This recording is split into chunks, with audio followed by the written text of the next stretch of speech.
Alright, hello and welcome. This is the first video I've ever recorded to upload to YouTube, so hopefully I know what I'm doing and the sound levels are working. And if you're here, I'm happy you're here and taking a look at this run through of Baldur's Gate 3. It's a modded run. I find it extremely unlikely that you are here, of course. This is my first video, like I've said. No one would even know to look for this or search it out on YouTube, and there's plenty of competition. And seeing as how this is my first video, it's unlikely it's going to even be all that good, frankly. I really don't know what I'm doing as a content creator, and I'm not great at just speaking randomly and talking to myself. It feels really silly. But all of that aside, let's go forward with this.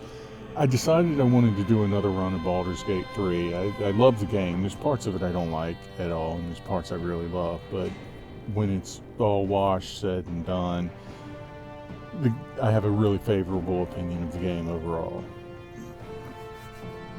I came across a mod when I was watching a video called Chocolate Edition, and it changed a whole lot about the game. It gave the origin characters unique class levels that they started dip into before they multi-class out into, normal vanilla character levels. And even those classes were changed up a little bit. And I noticed the creator of that mod had changed the feats, or at least many of the feats, and he had changed many of the spells. I liked so much of what that mod creator did that I decided I wanted to go through another run, and I thought I might as well go ahead and record this one and upload it and see if anyone finds it interesting. If someone in the far future actually manages to find this video, good luck. Or apologies, either way. So let me start by saying that I went a little mod happy once I started realizing all these mods were out there, and I want to go over each of them. But before I do that, let me talk a little bit about the rules that I'm going to be following in this playthrough, because I want to put some restraints on what's happening. I have a lot of time in Baldur's Gate 3, and I'd rather just play with a series of sort of understood rules as we go forward. The first rule is permadeath. I'm going to pretend like in this universe characters don't just get revived.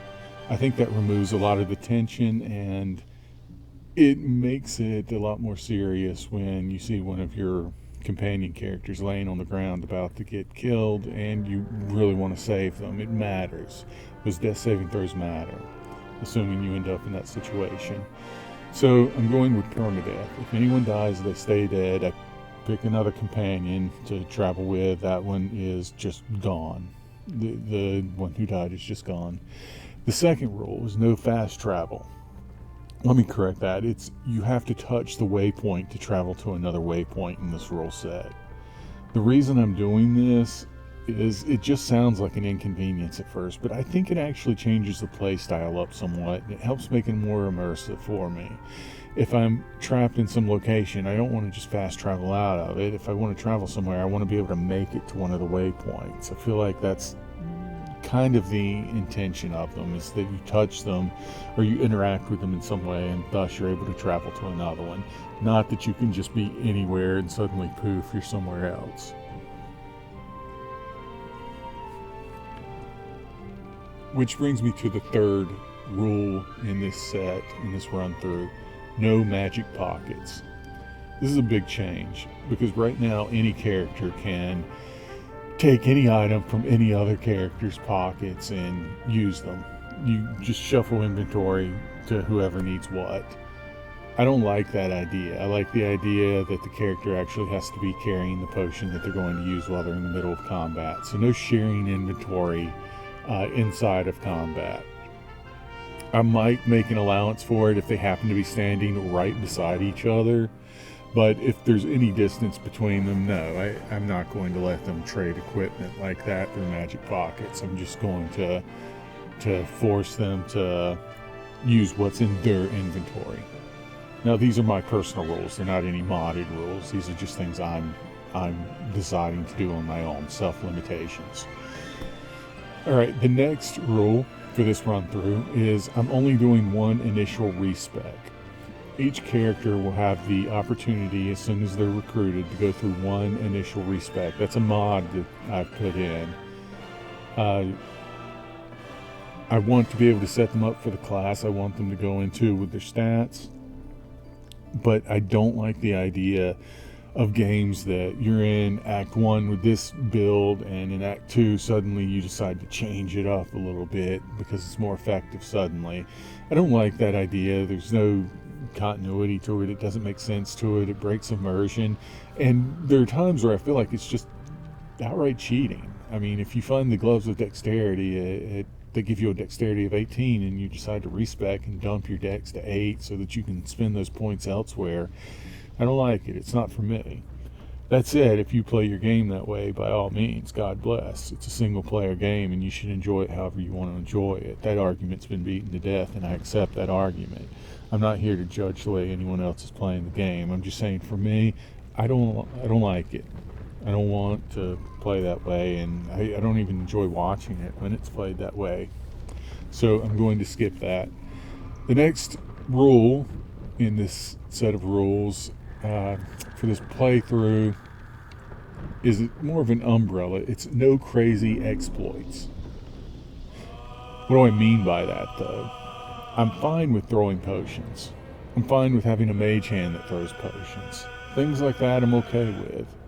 What I don't like are things like, let's say, kill Gale, put his body in a backpack and shuffle it back and forth until you've killed Raphael. I think that's a crazy exploit. I think things like that, I don't want to do them. Again, if that's your thing, enjoy it, have fun with it. You spent money on the game, you should play it however you want to. For me, that's not how I want to play the game, so I'm going to avoid that when possible. The next rule in this is no camp casters. That's keeping a spellcaster at camp who casts little spells on the characters who actually go out adventuring so that those spells last on them.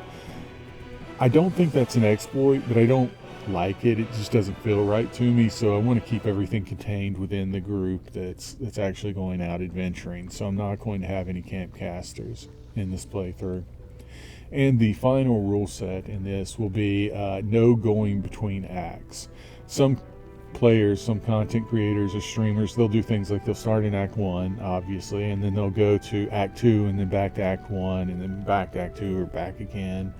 And there's certain reasons for that. I mean, there's exploration XP that can be gained early that way. There are better items that can be picked up, and I appreciate all of that, and I understand why those players do it. But for me, I want to keep things contained within the act, finish the act, and then move on. I don't want to go to Act 2 in the Shadowlands and then come back to the Grove at any point. None of that. So those are the 7 basic rule sets that I'm going forward with this. And now, I'd like to go over this ridiculous list of mods that I've chosen. I like all the mods, and I'm only mentioning this so everyone knows what we're working with as we go forward.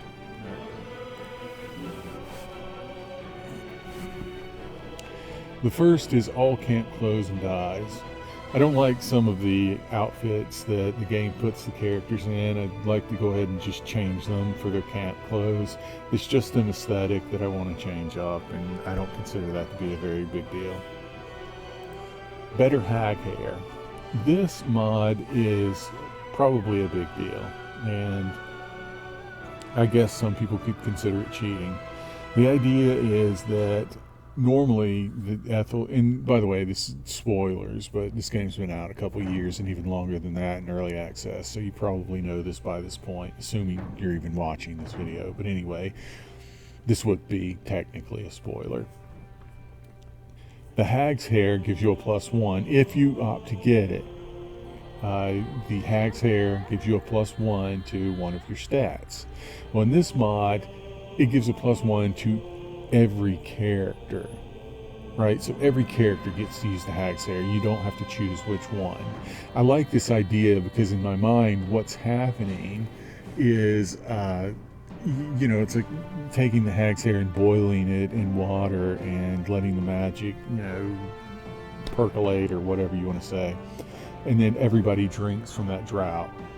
and everybody gets the benefit of the hag's hair. That's how I envision it in my mind. It makes sense to me. I like the idea. I don't think it's game breaking. So, especially with some of the later mods that we're doing to increase the difficulty. So I'm okay with it, and it's a definite keep.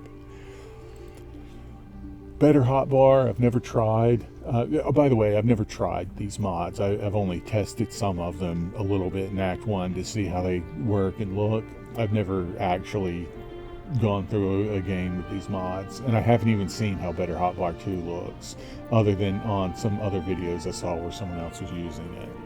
But I like the look of it, so I went ahead and downloaded that mod. It just increases your toolbar or hotbar, whatever you want to call it, at the bottom of the screen. It gives more slots for things, and I'm going to be playing a magic user, I believe, so I want plenty of slots for plenty of spells.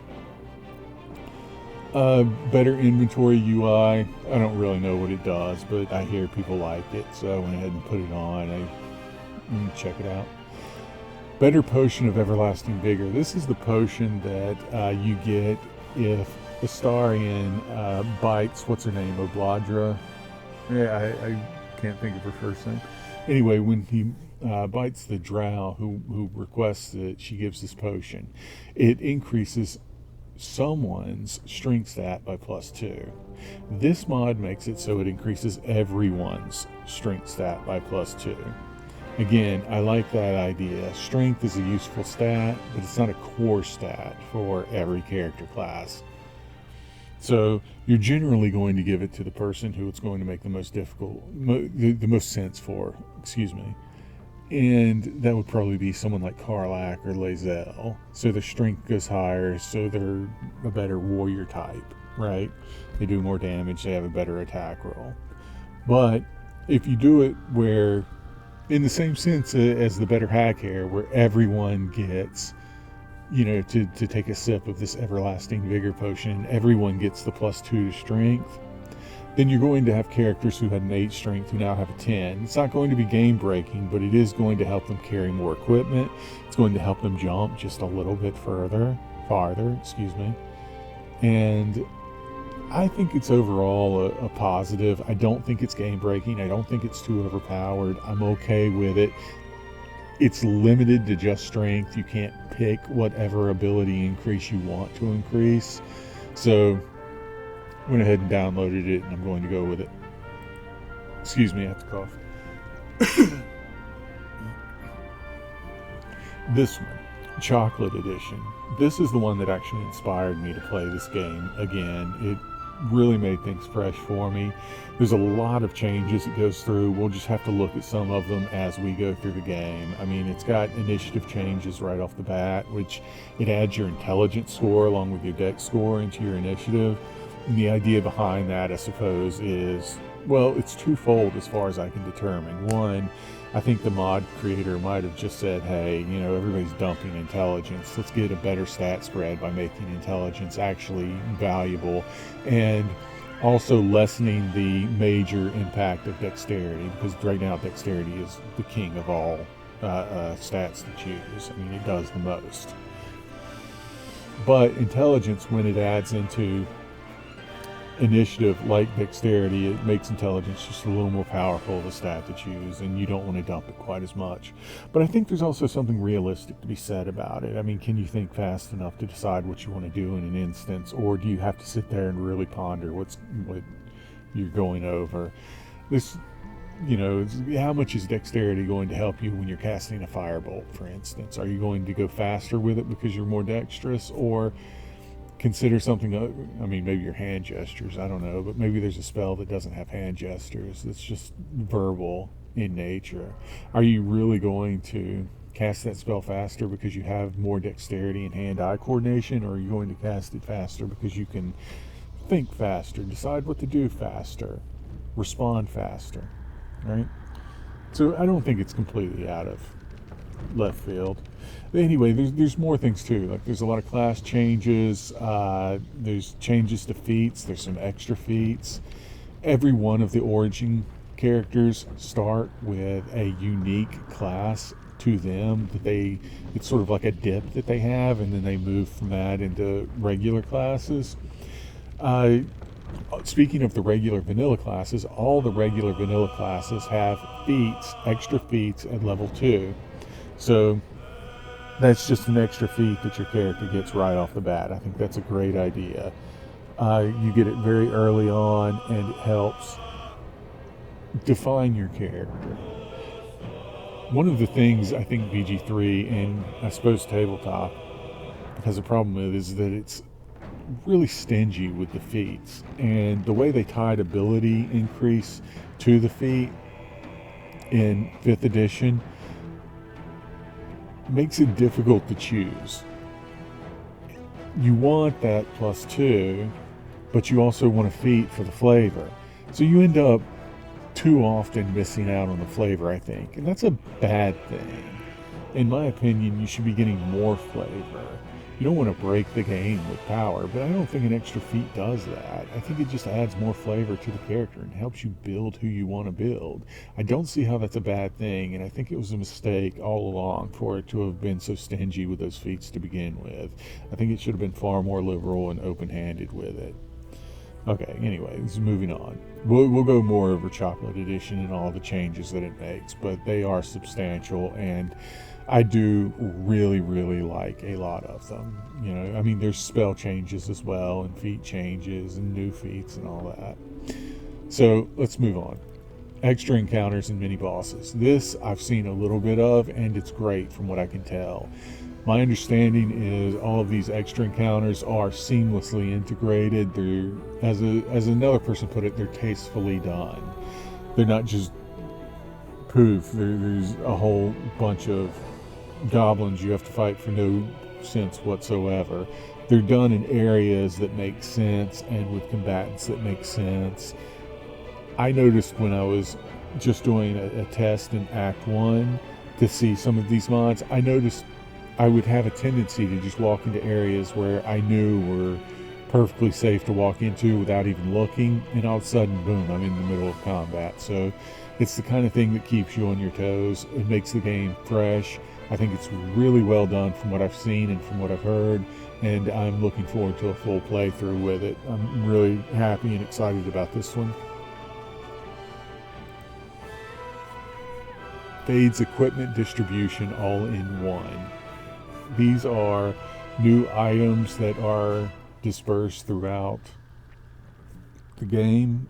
Apparently they're pretty good items. They're tailored to different character classes, but most importantly, from what I understand, they're not completely broken and overpowered. So they fit well into the scheme of things and give you new build ideas and options. To me, that seems fresh, it seems new. I'm excited to try it out and see what all's out there. The next mod, Faerun Colors. These are just some extra dyes to help me kind of aesthetically fashion my characters to look the way I want them to look. I've got the free one-time respec button for Origins. This is just so that I can respec their initial stats. I will never respec the characters again after that. But this is a mod that lets me immediately respec them into what I would prefer that they are, so that I don't have to go through a period of the game waiting to get the withers to respec them. I'd rather just go ahead and get it done. That way I don't play them any longer than necessary with them having the wrong build. I want them to have the right build from the very first moment I see them till the end of the game. This Gifts of the Absolute is just an add-on to Fade's equipment. It's the same thing. It's just extra equipment, but it's branded equipment, so that if you accept the brand of the Absolute, there are more items in the game that you can utilize because you've accepted that brand. And looking forward to seeing what those items are and potentially using them. Improved UI. I don't know everything that it does, but I know that it's, you know, everyone uses it, so it must be good for some reason. More enemies in basic fights. This just adds extra enemies. I'm completely happy with that. I'd like the game to be a little more difficult. I think it should be a little more difficult considering we're getting extra equipment. We've got some unique power boosts from Chocolate Edition, although I think Chocolate Edition also raises the difficulty in the hit points. I believe. Don't quote me on that, but I believe that it does. Anyway, more enemies in basic fights. Just a good thing. It raises the difficulty and helps moderate some of these other things that I've done, like better hag hair and such. This one, Tactician Enhanced. Never played it, don't know much about it. What I understand is it's generally used for parties that are higher than 4 people. If, say, you want to run all of the characters at once or what have you, I think you can scale your party size, and the Tactician Enhanced would make the game more difficult for that. Now, I have no desire to run more than 4 characters. I'm used to running 4 characters. That's how I've gotten used to the game. I don't particularly want to manage 5, 6, or more characters while I'm going through a playthrough. I understand why people do. It gives more banter. It makes more immersion sense. Like, why would somebody just wait at camp when everybody could go out and try and solve this problem together? But for game mechanic purposes, I prefer it to just be at 4. It's simple. I'm okay with that. I'm a pretty simple person, and I'm going to leave it at 4, but I'm going to use Tactician Enhanced anyway to make the game more difficult. That way, I really help to overcome some of these bonuses that I've given myself through the extra equipment or the better hag's hair, things like that. And the final mod that's being used is Transmogrification Light. Never used this mod, don't know much about it other than apparently I can use it to make, my armor look the way I want it to look while having the stats that it has.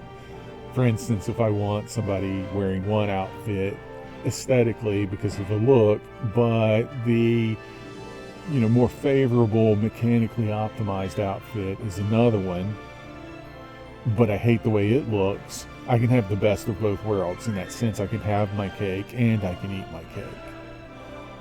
So why not, right? An example of that would be, say, the graceful cloth that you get before the Githyanki crash from, what's her name, Esther?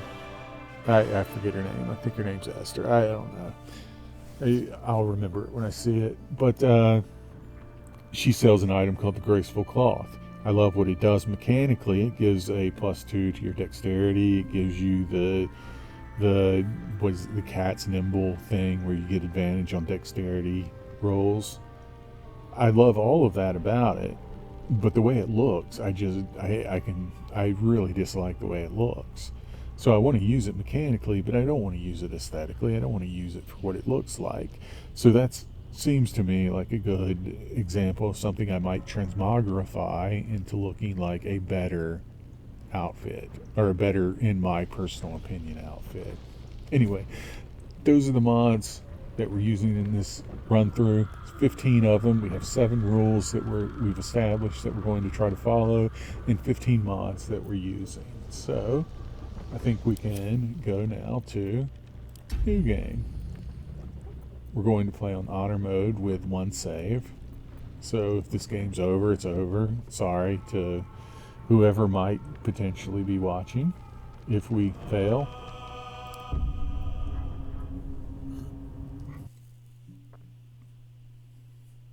I assume if you're watching this that you've probably already seen the introduction scenes. If you haven't, I apologize. I'm going to skip through them, but definitely check them out if you haven't, because they're extremely well done. Whoever put this together had a real eye for what they were doing. A lot of talent went into this. I'm impressed by it, and I think you should check it out if you haven't. It really opens up everything really well. The basic idea here, of course, is that your character has been captured by a lithids. A tadpole, and a lithid tadpole worm-like thing has been put into your eye, right? And you are now infected. The Nautiloid itself is attacked and by some Githyanki on dragons, and the ship's on fire. It ends up in Avernus, the first layer of hell, and you're ejected from your pod, and you have to figure out how to survive after that. So again, it's really well done cinematically. I think you should check it out if you haven't seen it. but I've seen it many, many, many times. Normally I would want to play the Dark Urge, but in this case I think that I'm going to go with one of the other origin characters. The Dark Urge is nice because you can, tailor it to be whoever you want it to be. You make it custom, any appearance, and it has this story. You start, with amnesia basically. For me, I want to go with one of the origin characters, and I'm thinking Gale here. But just to give you an idea of how Chocolate Edition changes things, you'll notice each of the origin characters has their own unique class. Astarion is Night Stalker, Lae'zel, Astral Soldier. Gale has Orb Bearer, Daughter of Darkness, Blade of Frontiers, Heart of Fire. The Dark Urge is normal classes, but it has some additional feature that's been added into it. Since I'm not going to play it, I don't want to get into it. But if you check out the Chocolate Edition mod, which I definitely recommend that you do, that you look into it, there's a whole list of things that it does. And as far as the Dark Urge, it does get some unique feature. But for us, we're going to do Gale. Human says that, Orb Bearer. There are a handful of things that the Orb Bearer does. Let's see. It's got Defender of the Orb. And let me mention also, these seem like pretty powerful dip level classes for these origin characters to have, and I think they are. I heard the creator of the mod talking about this and saying that he bounced it off of the idea of what it would be like to take a 1-level dip into Cleric for any of the classes. So all the things that you would get, all the extras that you would get taking that dip into Cleric and then proceeding with another class that you would be into, that would be equivalent in power level to what it is to take a dip in these unique origin class levels. I don't necessarily know if I agree that they're compatible, right? The same level of power. I haven't settled on what I think about that. Someone could probably argue me either way at this point on it. Right now, I do feel like it's a nice little power boost for these characters to have these little level dips. But that said, because the vanilla character levels get a feat at level 2 and these don't, that's pushing that extra feat down a level. So, there is a slight drawback to it. Anyway, let's go over Gale's Orb Bearer class right now. It starts with Defender of the Orb. And what this does essentially is if you have 3 arcane charges, it gives you a +3 to your armor class. Now, those charges have to be held in reserve. You can't use those charges and maintain the +3 to your armor class, but if you have them, you do get that +3. Now, that alone is pretty powerful. It's like a mage armor for free if you have 3 arcane charges. But bear in mind, you can still use mage armor. So that's, +6. And then your dexterity on top of that. Let's say you throw a shield on Gale, you're suddenly looking at a massive armor class right off the bat. That's very, very strong. Don't get me wrong, I like it. It's unique. It's something special to Gale that his orb gives him this power, and I like that idea. I like the idea that the orb itself is now a part of Gale's package. You're getting something out of it. Not only are you giving to it by feeding it magic, you're also getting something out of it. That's something I wish so much that Larian had done from day one with this game. They gave this crazy background to Gale, which is pretty nuts and a little bit over the top in my opinion. I think they may have went too far with it. I mean, guy's in love with the goddess and has a romantic relationship with her. I think that's probably too much. I understand, I guess it's certainly fantasy oriented, but I prefer smaller stories, I guess, especially to start with. But anyway, it is what it is. I like the idea that he delved into something that was beyond him. He tried to find this lost portion of the weave, and he ended up opening a dark book and was overwhelmed by this orb of Netherese magic that now resides within him and has this hunger as it overwhelms him slowly. I like that aspect of this character a lot. I wish that orb played more into the actual game than it does. It's got its moment. It's got a plot beat with it. Okay, I accept that. But it doesn't do anything mechanically other than, twice throughout the game you have to consume a magic item, which isn't a big deal because you have plenty of magic items, and they're not really ones that have, any use that you can give to them. It's not hard to separate yourself from a couple of items. But this actually gives the orb some presence in the game. It makes it do something.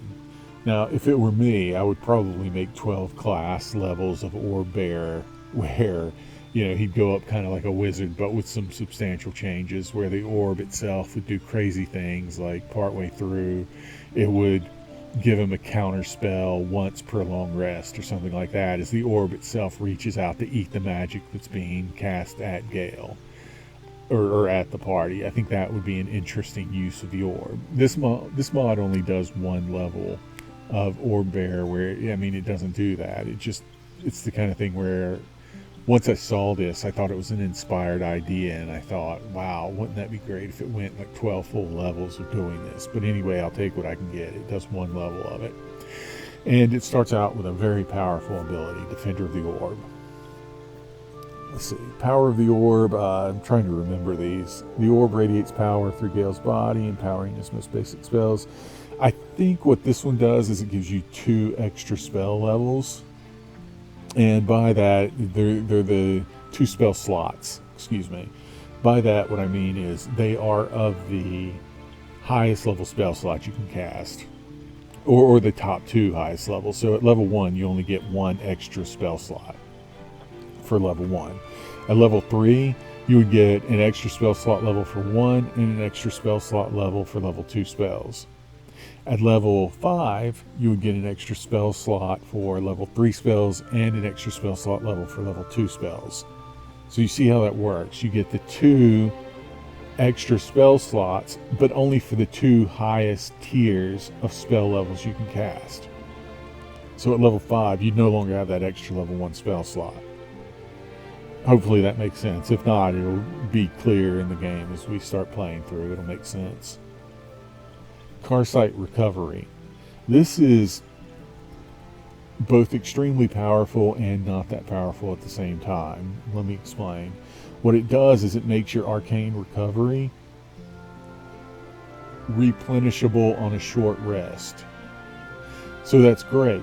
Instead of waiting a long rest to have your arcane recovery charges replenish, you can do it on a short rest now. That's great. You can go a lot further without actually long resting because you can get your spell slots back. The thing is, why it's not that powerful is because you can long rest whenever you want in this game. It's not hard. There's not much standing in the way of you just taking a long rest after every battle. There's plenty of camp food to go around, even on honor mode where it costs 80 camp units. There's still more than enough supply for you to rest all the time if you're diligent about collecting. So, on one hand, it's really powerful if you don't like the long rest all the time. On the other hand, if you're okay with long resting whenever you want, it's hardly noticeable.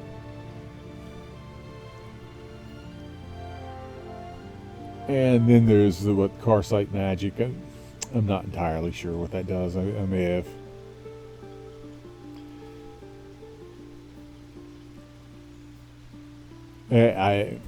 I think that's what I just described, whereas the Carsight Recovery, no, that's the short rest. So what would Carsight Magic be? I guess that's where you have this ability to get an extra spell slot, just like a elixir potion you might drink that would give you an extra arcane spell slot. Only now Gale can do it himself through the orb.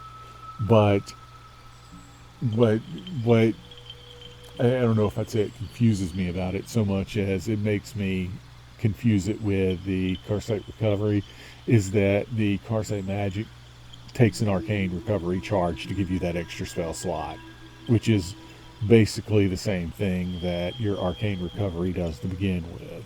It gives you back a spell slot that you spent, whereas the Carcite Magic would give you a spell slot that you haven't spent yet. So, 6 from the left, 6 from the right. They both cost an Arcane Recovery charge. Alright, let's move on. We've gone over plenty there. It's time to select cantrips. And Chocolate Edition has made some changes with cantrips that are worth noting. But first, let's talk about 4 cantrips we're not going to take. We're not going to take Bone Chill. We're not going to take Firebolt. We're not going to take Ray of Frost. And we're not going to take Shocking Grasp. The answer is because all 4 of those are available somewhere throughout the game on scrolls. And I'd rather just memorize those. I'd rather scribe those scrolls into my spellbook and know them that way instead of wasting them as choices and never having an option to get more cantrips. That said, after this level in Orb Bearer, we're taking a level in Wizard. So we're going to have 3 more cantrips on top of the 3 we pick now. So with the 4 that we're going to learn from scrolls, ideally, during the course of the game, and the 3 that we pick now, and the 3 that we pick when we take our Wizard level, we're going to have 10 cantrips. That's a lot of cantrips. We still won't have everything, right? So what do we have? 3, 4, 5, 6, 8, 16 cantrips. Out of the 16, we'll have 10. That leaves 6 we won't be able to get. Now, of note, some of these have changed from what is in the base game, and Chocolate Edition made those changes. For instance, Bone Chill is now a D6 plus proficiency instead of a D8. Firebolt, D8 plus proficiency. Ray of Frost, D6 plus proficiency. Shocking Grasp, D4 plus proficiency. But, of note, it's now a bonus action. That's a huge change. A wizard can do a bonus action Shocking Grasp. I like that a lot. It's a power boost, definitely. Does less damage. Well, not even really.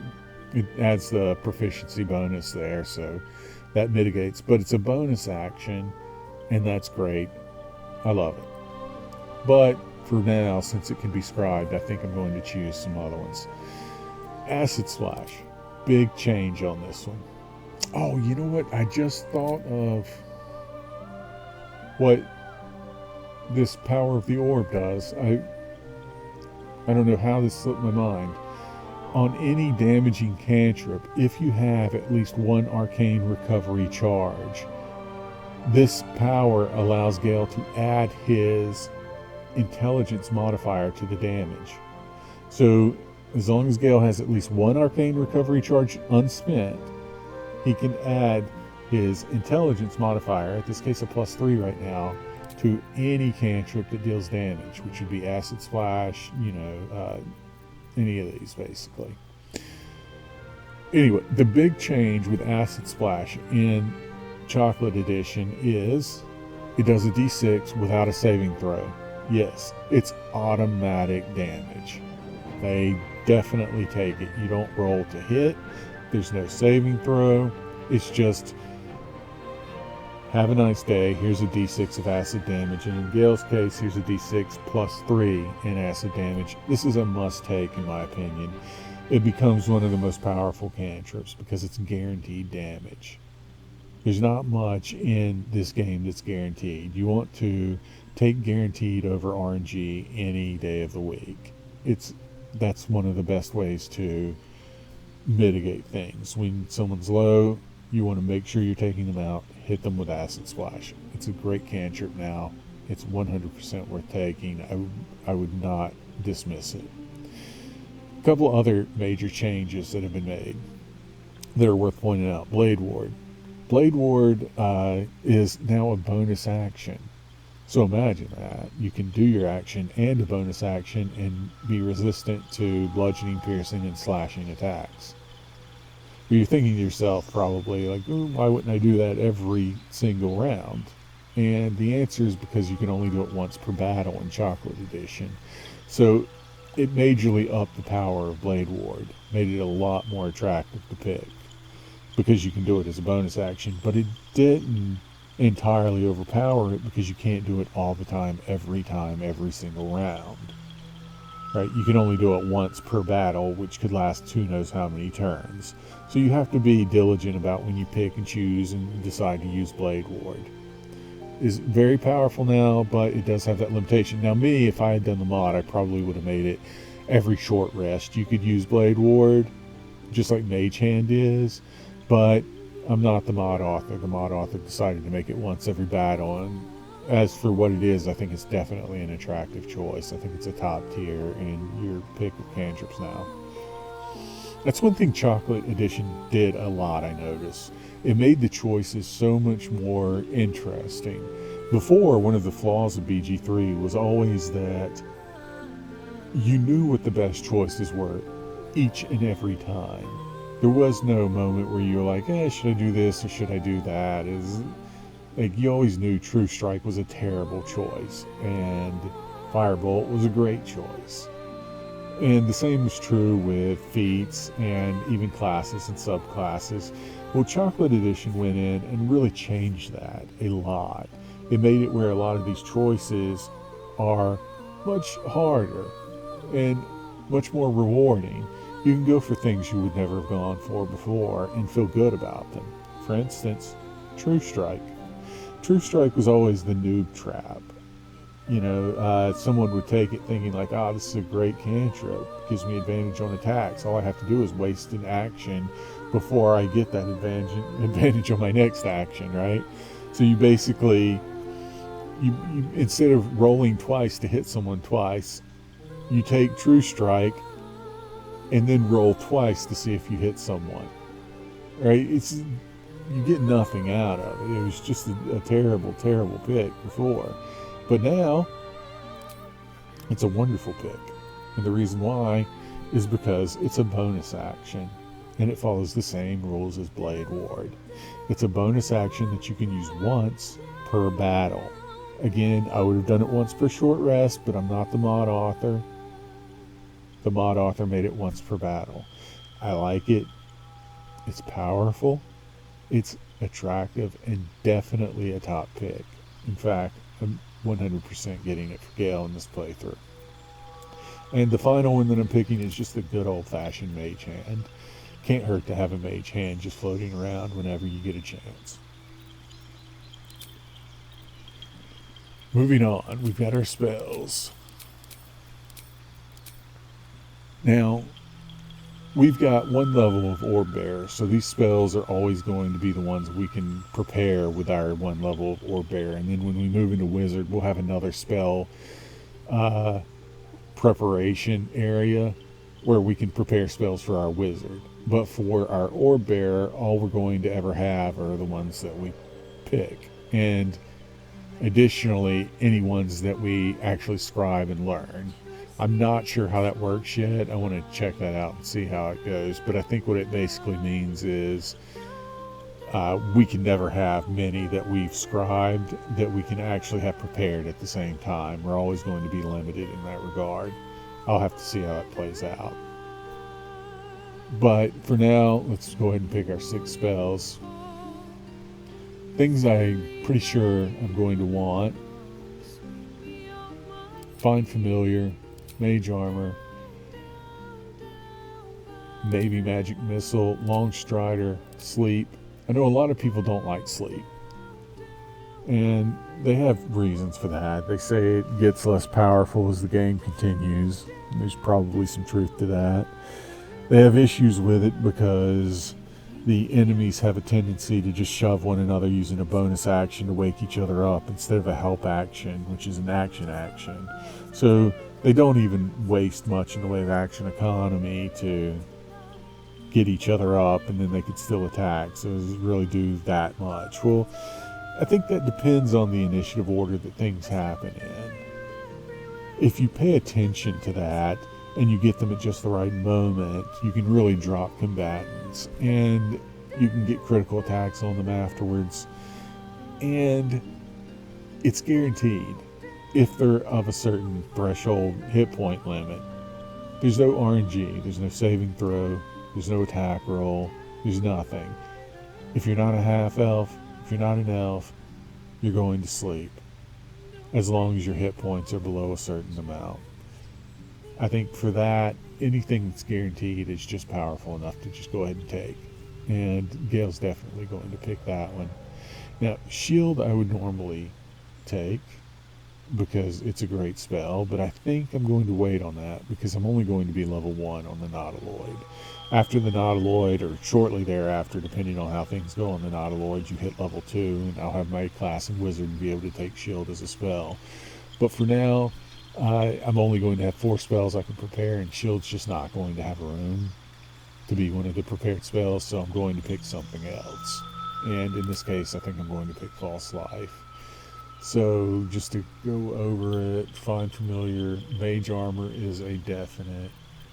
Long Strider I definitely want, Sleep, and False Life. Let's see, we have our background as Sage. Our ability scores, I think I'm just going to leave as they are. Normally, because of the Hag's Hair, I would do something like that. That way the Hag's Hair would bring me to 18, and my first feat at level 4 would take me to 18. Or, excuse me, would take me to 20. So by around level 4, I'm fighting the Hag, I'm getting the Hag's Hair to go to 18, and I'm getting a feat to go to 20 after that. So that's how I normally would play it. However, I'm getting an extra feat because I know it was level 2 I'll get a feat. I know that some of the feats have been changed from what I've read about Chocolate Edition and from what I've seen just playing a little bit of it in Act 1. And some of those changes to the feats have given, well, they've made some of the feats more attractive, where you don't always just kind of lean into grabbing your +2 ability increase. Instead, you'll have plenty of feats that give a +1 to various stats. And there are some that give a +1 to intelligence.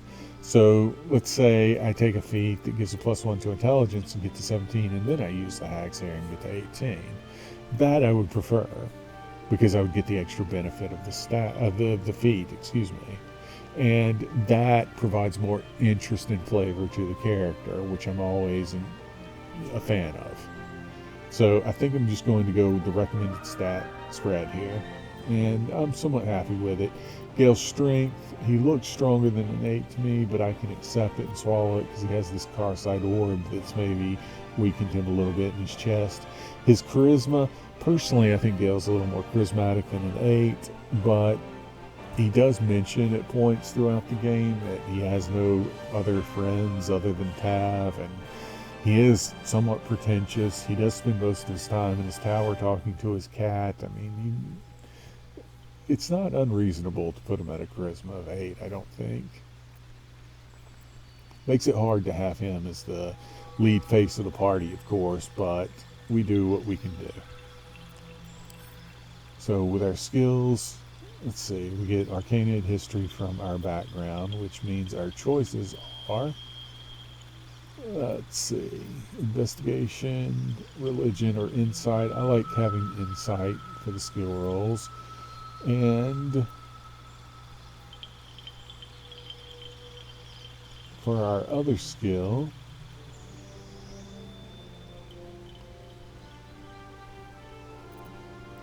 I think Acrobatics is going to make the most sense as far as a mechanic. I don't know why Gale would be so acrobatic. Maybe he took some acrobatics classes as a kid. Who knows?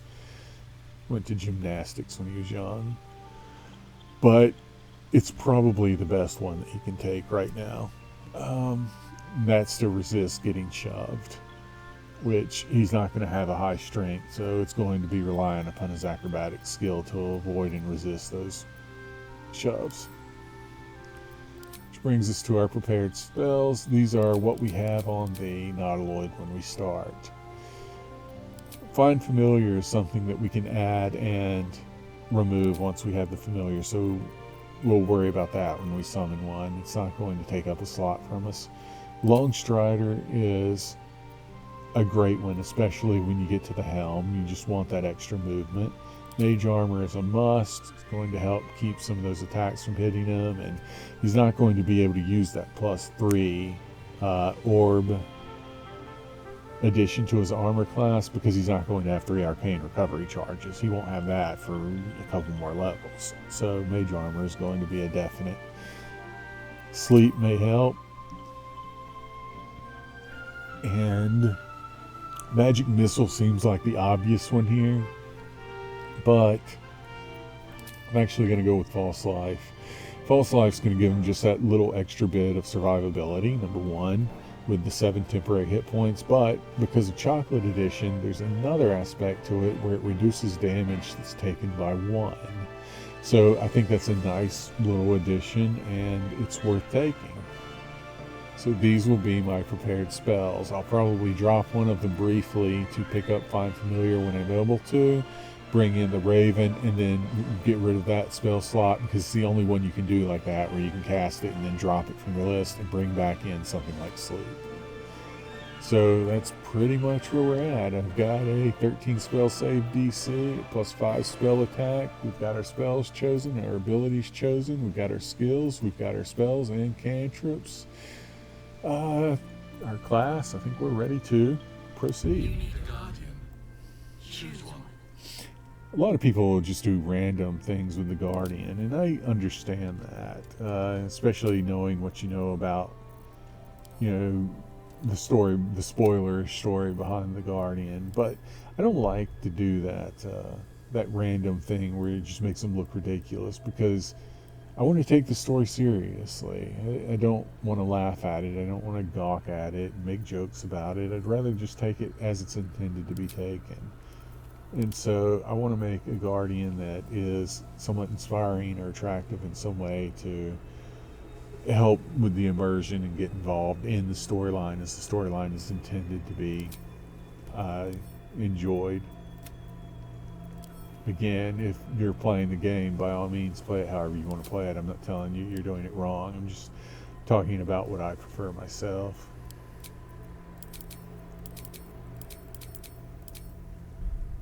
I think that's a fine look, right?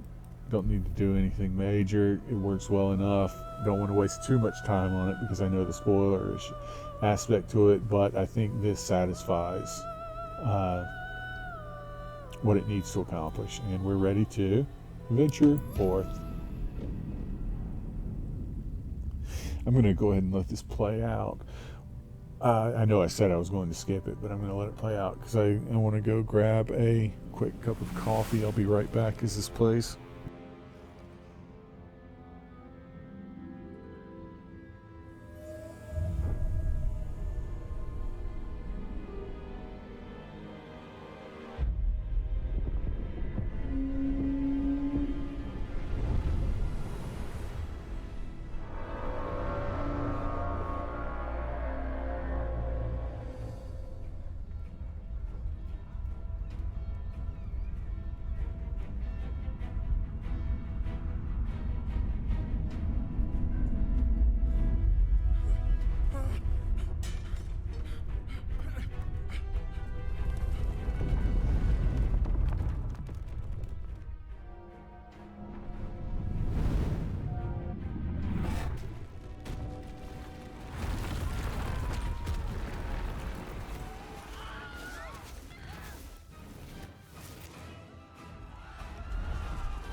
just a wonderful start to the game here and to showcase what's happening. I love the look of Lae'zel's armor in this early cinematic scene. I wish that it looked that way in gameplay. I don't like the changes they made to it. Excuse me. I find talking a lot when I'm not used to it, especially whereas I feel like I'm talking to myself here. I don't see anybody in front of me. I'm not responding to a chat. I'm just talking out loud while a game's playing. That feels weird, but most of all, it does something to your throat. I feel like I need to cough all the time while I'm doing this.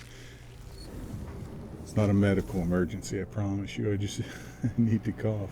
Where the blazes am I?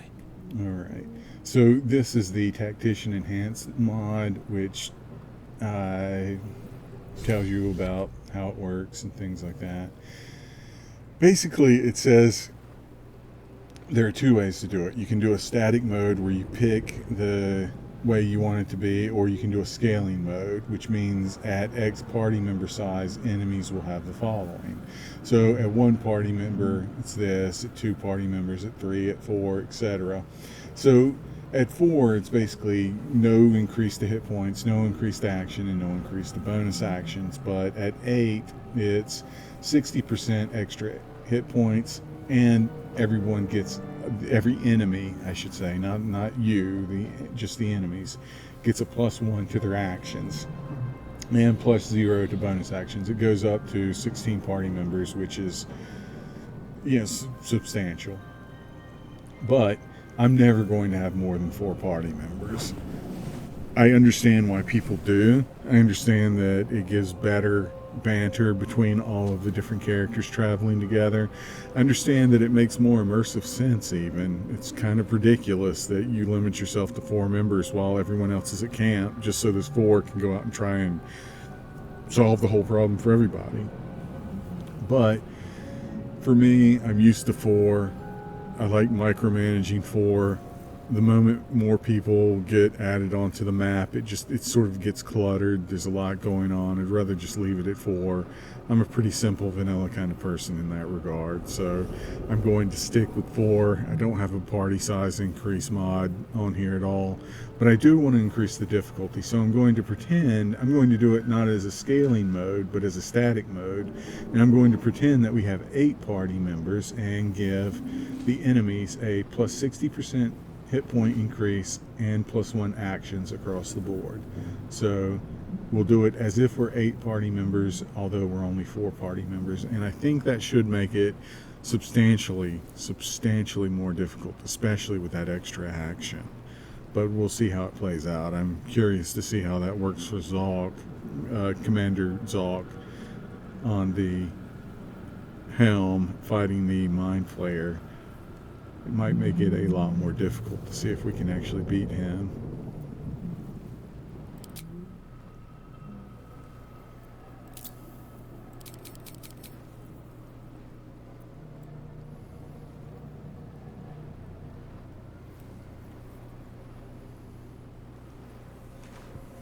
This is the first time I've used this increased hotbar, so I've got to get a feeling for things.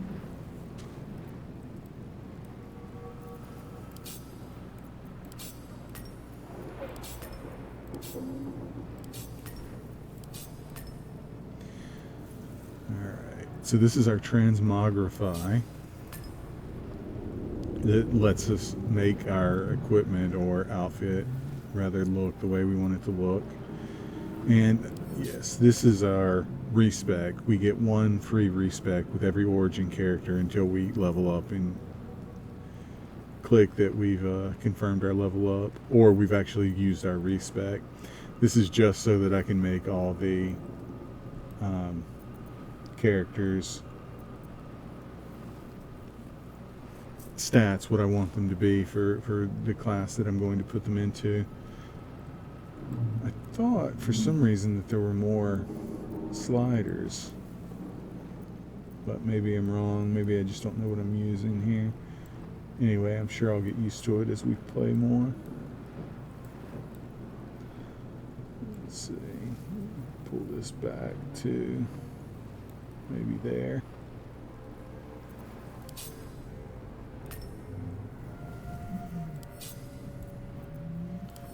Get all this organized real fast for myself so I know what I'm doing.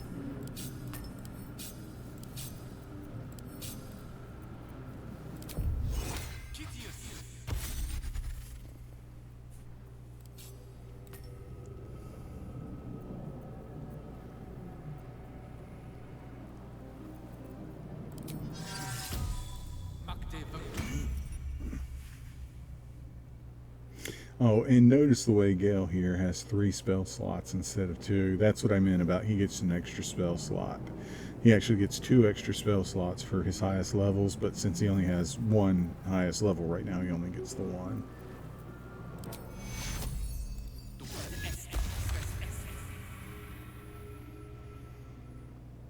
Alright, and let's turn on our Tactician Enhanced.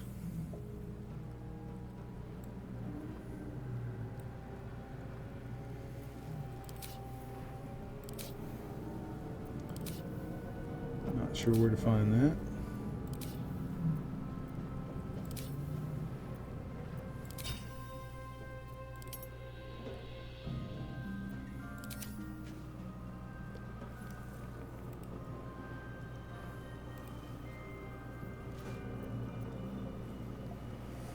Let's see if it tells us.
Alright, this is where we increase our enemy hit points.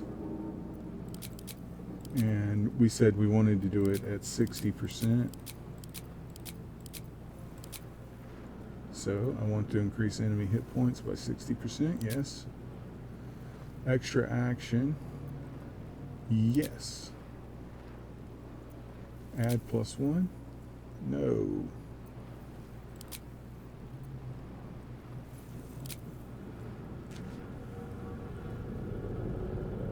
I think I did that wrong. Well, it makes me have to accept. Can I redo that?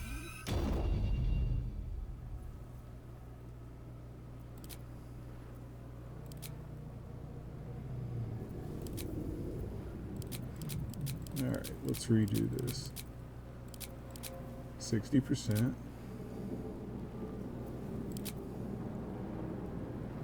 Okay, it's already 1. I don't have to add it there. So I want to increase by that number, which is 1.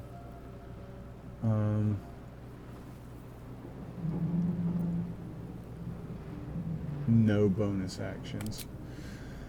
So 60% and an additional action. That's what they had listed for a party size of 8. We're going to be a party size of 4, so hopefully, I assume 8 as opposed to 4 makes it, twice as difficult. So hopefully that will work, and we have some pluses on our side, right? Our characters are a little more powerful because of things like Hag's Hair improvement and things like this chocolate edition, which gives us the level dips into our origin class unique levels. So hopefully this turns out to be a pretty good selection here. We'll have to find out. I don't know. I know when we started, we were in a Cozy. pod. It is not. Damn thing. Glad to see the back of it. I believe this pod beside us was the one that we saw Lazelle in. Looks like I'm not the only live cargo on the loose. Or maybe we actually saw her in this one, in the angle. Consider it done. Another survivor. Step by step.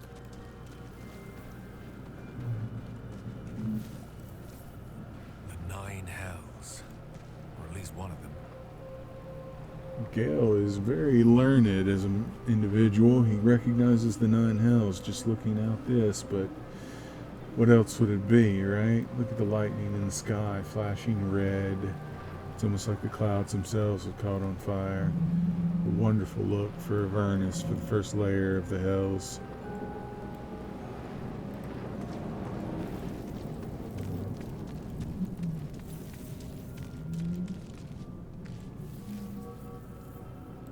Burned alive.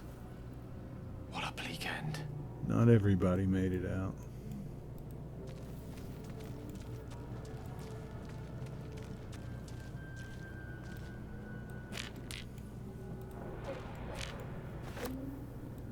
Visions project into your mind. A Nautiloid hurtling through the plains, resplendent with psionic energy. There's not a lot of reason to take these slates, these Eldritch tablets, these rune slates, but I can't imagine Gale would not want to. They're so fascinating. To me, I think he would want to take them and study them and learn from them. These slates that put thoughts into your head as if you're reading them. This is an equipment ration pack from the Fades equipment mod. It just tells you that the mod's working. It's also a nice little 80 camp supplies that you kind of get for free, so who's going to turn that down, right? Although we're going to have plenty of rations as we go forward. Excuse me. A lot of folks, I notice content creators, streamers and such, they like to pick these chests up so that they can place them in the way of the doorway where the Cambions come in at the helm later on in the Nautiloid here. I don't like that so much. How would they know that the Cambions are going to come? How would they know to prepare for that? It feels a little too metagamey for me, and so I never really do that. I'd rather handle the situation the best I can and flee if I have to or whatever. I don't want to feel like I'm doing something too metagamey to...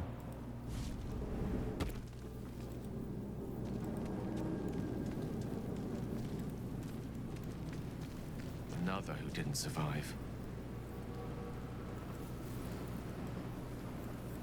Incinerated.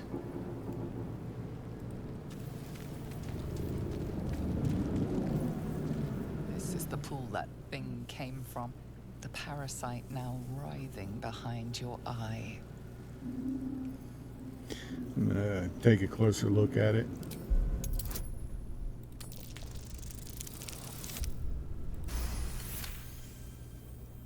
The casing is fragile. The slightest touch could cause it to crumble. Yeah, let's leave this alone.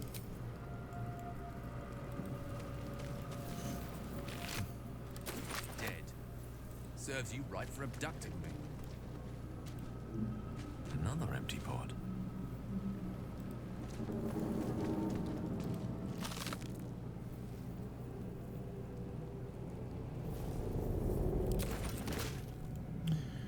Well, so much for having taken false life, right?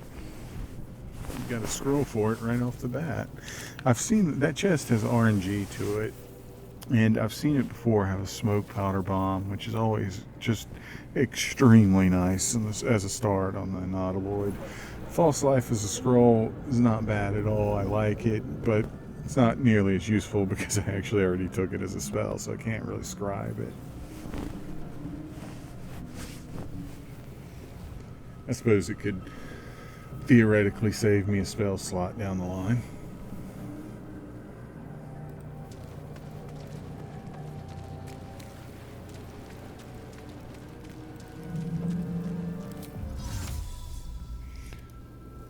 Now look at what the Channel the Orb feature does here. It doesn't just replenish one of the used spell slots, it actually makes another one.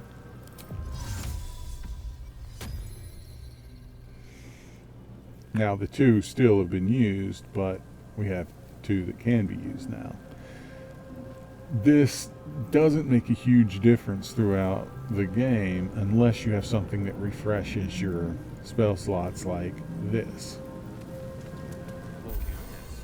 Now we've got 4 spell slots instead of 3. And we still have our 1 arcane recovery charge left that gives our intelligence bonus to damage dealing cantrips, in this case, acid splash.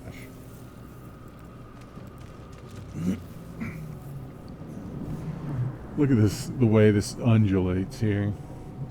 Just imagine being in this situation. You've been captured by lithids, a tadpole's been placed in your eye, the ship has been just damaged through combat, portion of its wall ripped off, you're now flying, hurtling through the first layer of the 9 hells.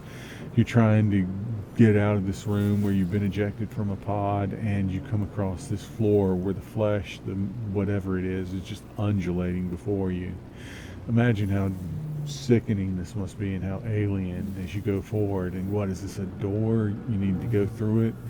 So you just tentatively move forward and put your foot on it. Feel how that feels, just moving up and down, kind of going all around your foot.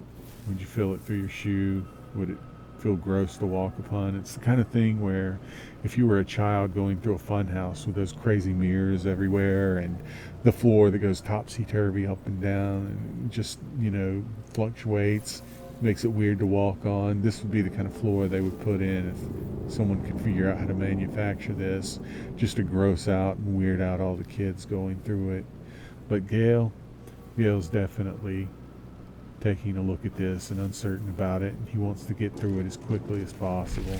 Nothing about this is attractive. We are trapped.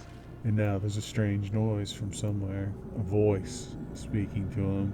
He can't see where it's coming from. There's a dead body here. There's that voice again. In one of these slates. Images of goblins, their habits and histories flash into your mind. Gale is weakened from the ordeal. He needs to take a seat sometimes. He still hears that voice. There's more slates. A schematic of a Nautiloid flashes into your mind. Nerves, sinews, as much living being as ship. This is an important one. If you read this one, it gives you a bonus later on when you're talking to Amelium in the Underdark, when you're telling them about the Nautiloid ships. I like that kind of thing a lot. The idea that you could interact with something so early as to be in the tutorial of the game, and it later have an impact on things that come down the line. It's not a major impact, it's not a huge thing, but it's something. And all of that is appreciated. I like it.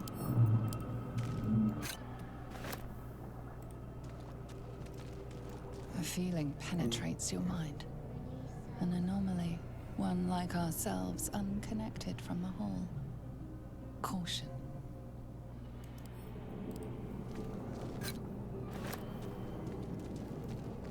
Worlds beyond worlds flash before your eyes. Empires of a grand design, traversed by ships just like this.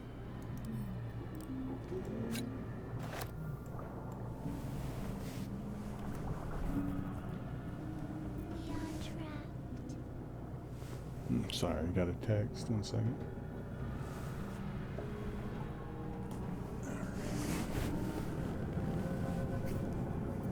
Salutations. What is this thing? Botanical samples. Why would a mind flayer study such things? Alien flora of some kind. From the astral plane, perhaps? 1,000 years of humanoid history. Elves, dwarves, humans, and more flash behind your eyes. It's a lot of information for one tablet. Definitely worth taking with them to study later. Let me test this out. Seems solid enough. We are trapped. And that voice.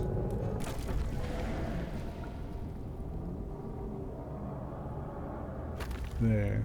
That's where the voice is coming from, isn't it?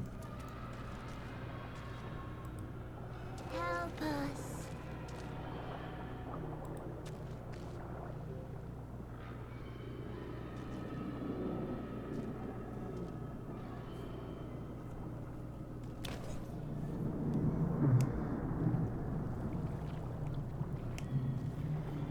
Yes, you've come to save us from this place. From this place, you'll free us. The exposed brain quivers in expectation. Please. Before they return. They return. Who am I talking to? Is this a man, an elf, or a brain?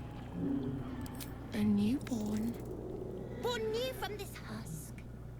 You know no creature like this. One that is more brain than person. So much for Gale's book learning. You sound afraid. Why? The enemy. So many enemies. I think you're past the point of saving. I don't know what to do. Remove us from this body. From this case. Free us. Please. I don't know. Let me look closer.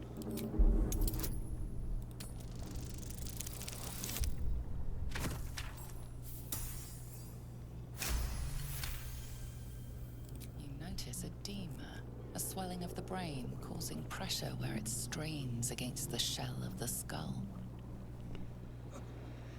This is somewhat advanced, but maybe I can try to perform a cerebral extraction. Just be careful of the swelling.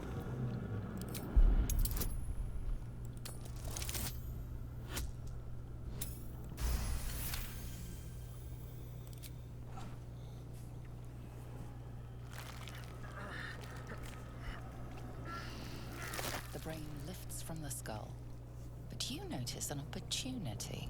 You could cripple the strange creature, making it more subservient, should it prove a threat.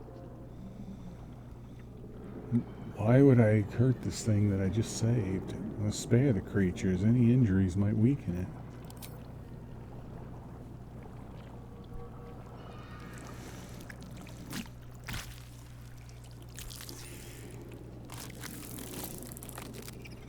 We are free. Our freedom is ours, friend. The creature pauses, listening. Something behind your eyes seizes in recognition. We must go to the helm. At the helm, we are needed. Who are you? Us. We are us.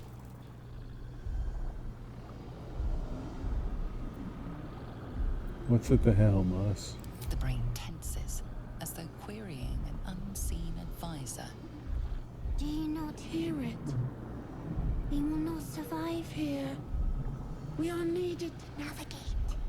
We are needed to leave this realm.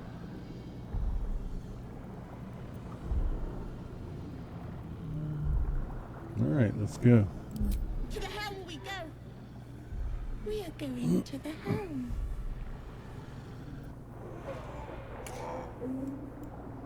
Look at the size of this brain compared to the size of his head. Clearly there was a lot of growing that happened after he was extracted, and that must explain what all that swelling of the brain was about, because it was intended to be this size when it was in a head, that size.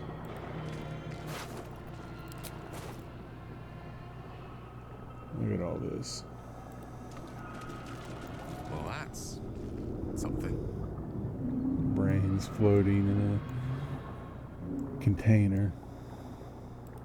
Are those brains? I've heard mind flayers feast on the brains of their victims. Apparently, they like them pickled too.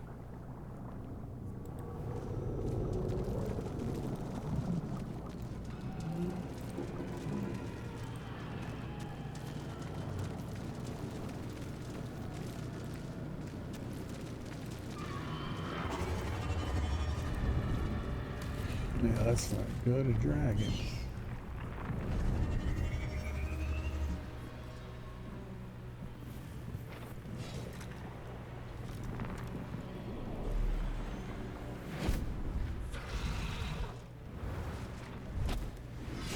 Abomination. This is your end. Your head throbs and your skin tingles. Visions rush past. A dragon's wing, a silver sword, and a flash of your face seen through the strange woman's eyes. Oh. My head. What is this? Squall. You are no thrall. Vlaakith blesses me this day. Together, we might survive. I believe the voice actress for Lae'zel is her name Devora Wild or something like that. I'm pretty sure it's Devora. I don't know the last name. She is an amazing voice actress. Just listen to the way she says things and consider this. I'm going to read what I say to her, and that'll be my script. So you see how my voice sounds and how well I say these lines, and then compare that to her, a professional who has a script of her own, who reads her lines. She sounds amazing. I mean, it really is a skill. It really is a skill. Alright, she says, "You're no thrall. Vlaakith blesses me this day. Together we went survive." What made you think I was a thrall? We carry mind flayer parasites. Unless we escape, unless we are cleansed, our bodies and minds will be tainted and twisted. Within days, we will be Gale, mind flayers. Who are you? Who am I? Your only chance of survival. And how would you suggest we do that? First, we exterminate the imps. Then we find the helm and take control of the ship. As for that thing, it will remain tame as long as it believes we are thralls. It may be of use in the fight to come.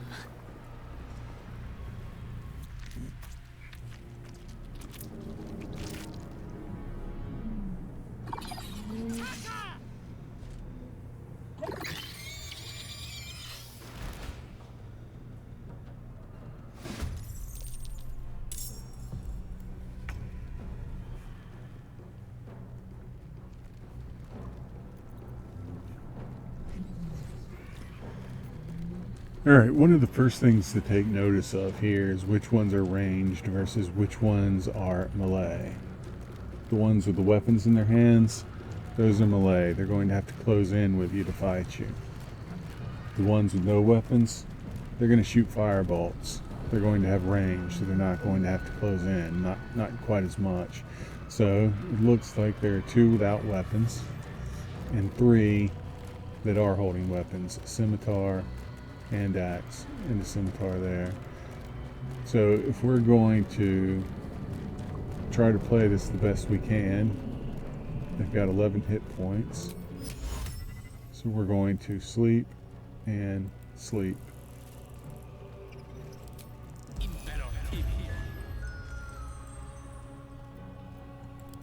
Lae'zel, this side of it.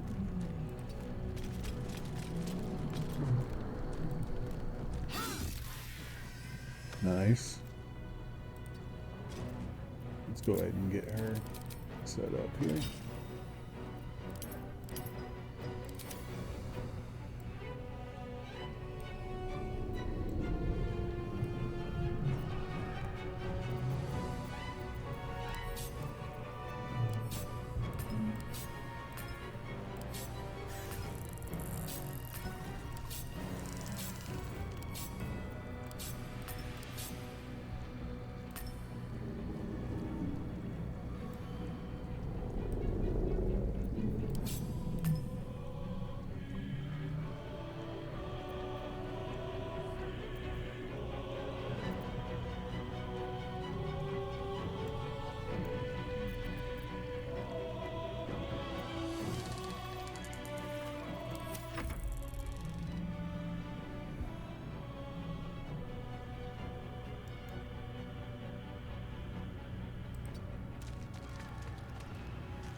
This is odd. I've noticed this since I've started playing again, and it's been a while since I played, but I just recently picked up this game again, and I noticed it's not putting always on this. It hasn't been putting the jump ability.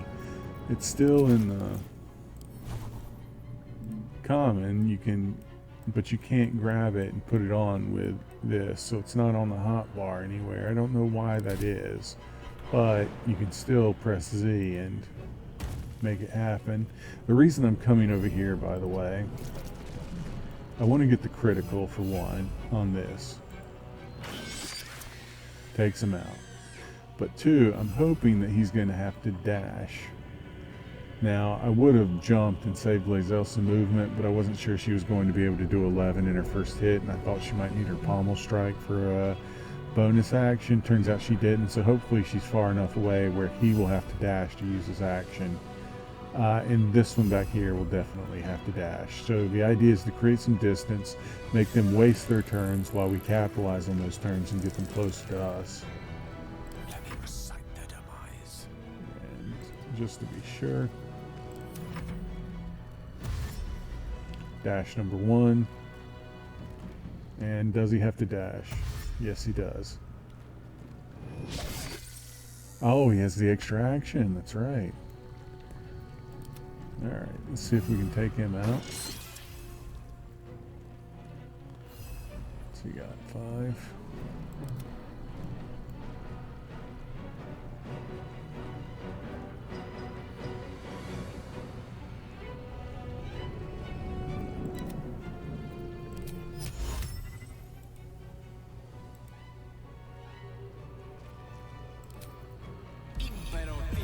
That was a mistake. I should have put him to sleep before I had us attack.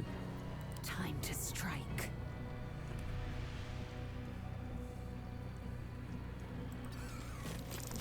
Here we go for the first one that was asleep because it's going to wake up next round. And we'll get that next round. What fools these mortals be.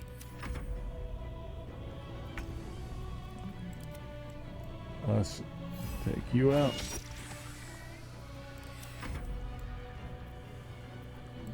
And you. You proved surprisingly adequate in battle. Now, to the helm.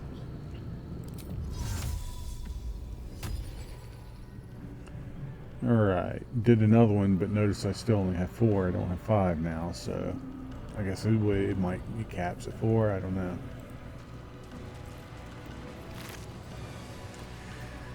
That's a shame, no speed potion. This mind flayer here is known to sometimes have a speed potion in its RNG. Doesn't always, but when it does, it sure does make things nice on the Nautiloid early on. Would have been really great in this run where everybody else is going to have 2 actions except for us, but we take what we can get and we move on.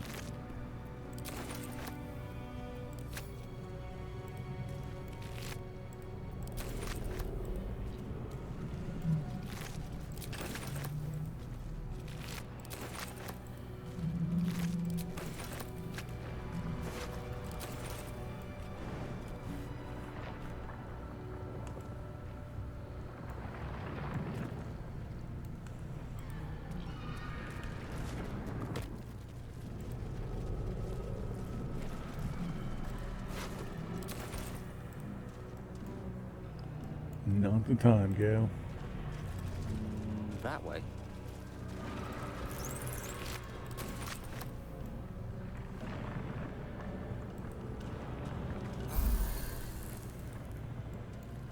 That dragon won't stop until the ship's destroyed.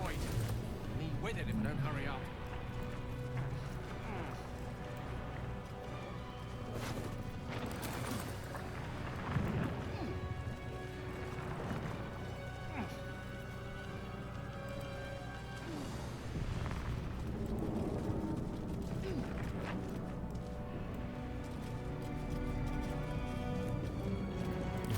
We're going to take some time to shift some of the equipment here.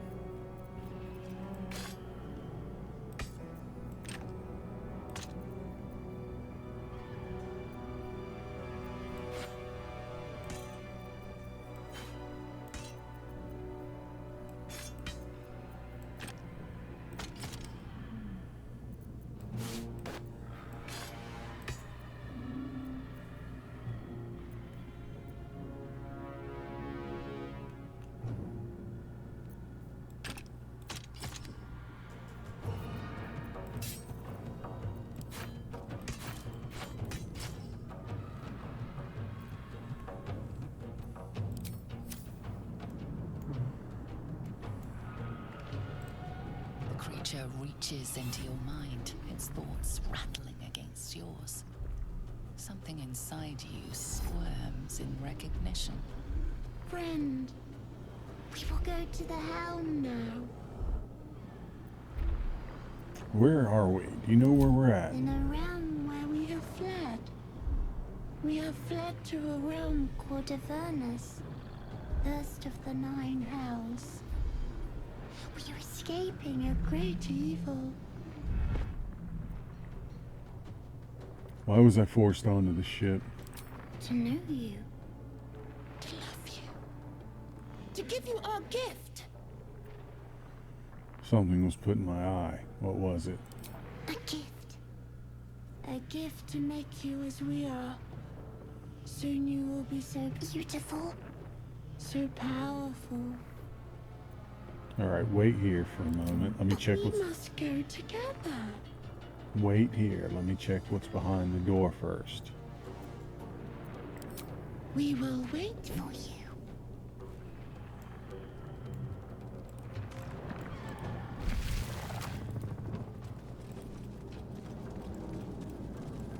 Gale machinery.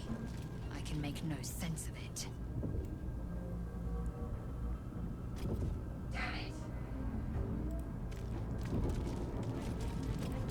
The man isn't dead, but he's totally unresponsive.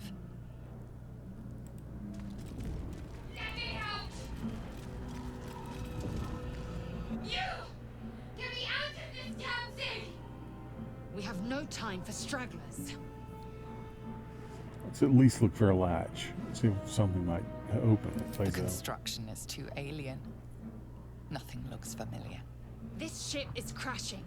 Do you intend to die for a stranger? There's some kind of magic working here. Hold on.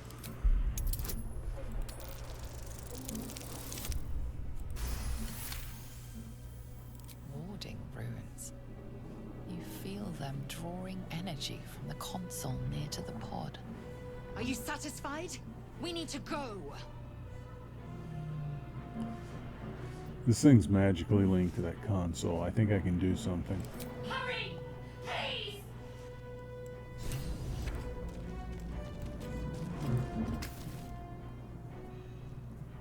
The console appears dormant.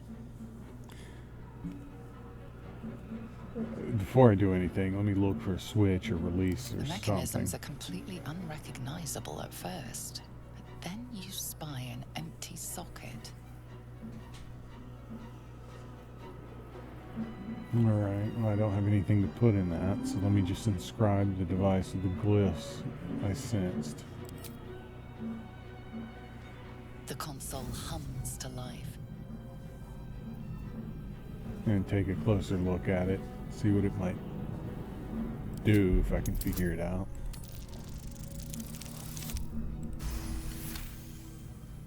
The pulsing glow and organic device make it seem more like a beating heart than a machine.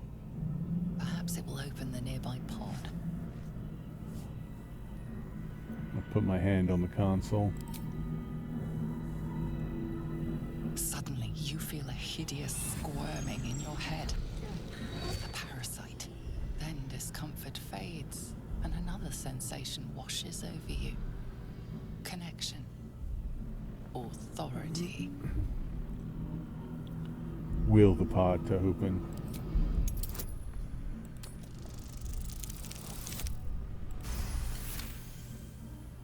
You feel the biomechanical brain of the console process your command and yield to it. A shiver runs across your mind. You feel sated. At last. Thought I was done for.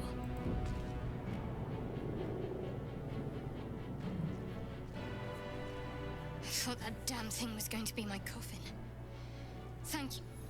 Your mind lurches into her thoughts. Her gratitude is mixed with wariness, because you have a Gith with you. You keep dangerous company. That's a good thing considering where we are. Fair point. Looks like there's plenty of fighting ahead. Let me come with you. We can get off this ship and watch each other's backs along the way. Alright, let's go. My name's Gale. Shadowheart. One moment.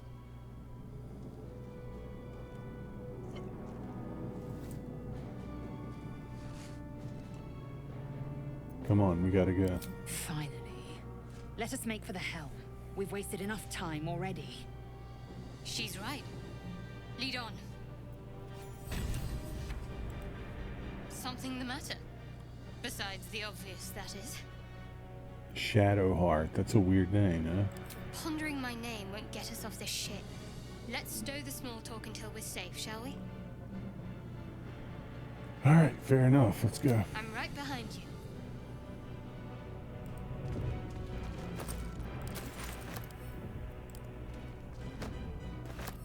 What's this?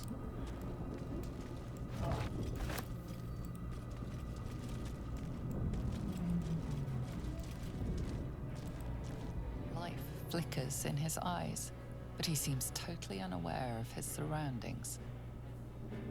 These guys are just comatose laying here. I wonder what they're doing. It looks like they're feeding the ship somehow.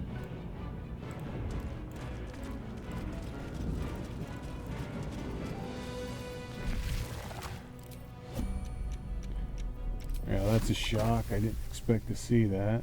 It frightens me enough that I think I'm going to just knee-jerk react and attack.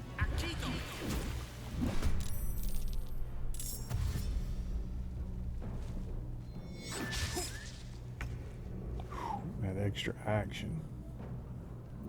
Swift and lethal. This is your end. That's not good.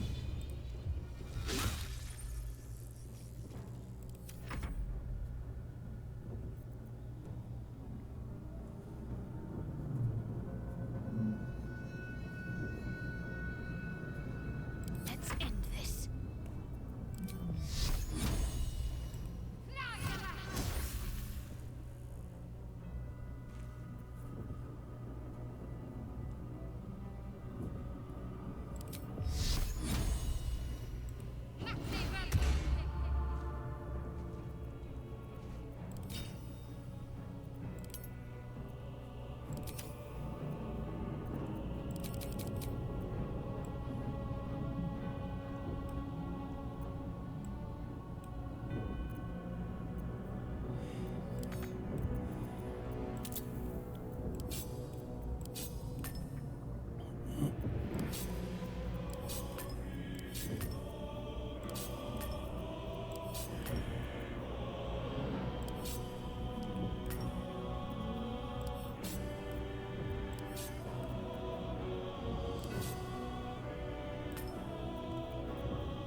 it's a good time to mention a couple things. We should probably start by explaining why Lae'zel just got a riposte ability there. It's because of her class.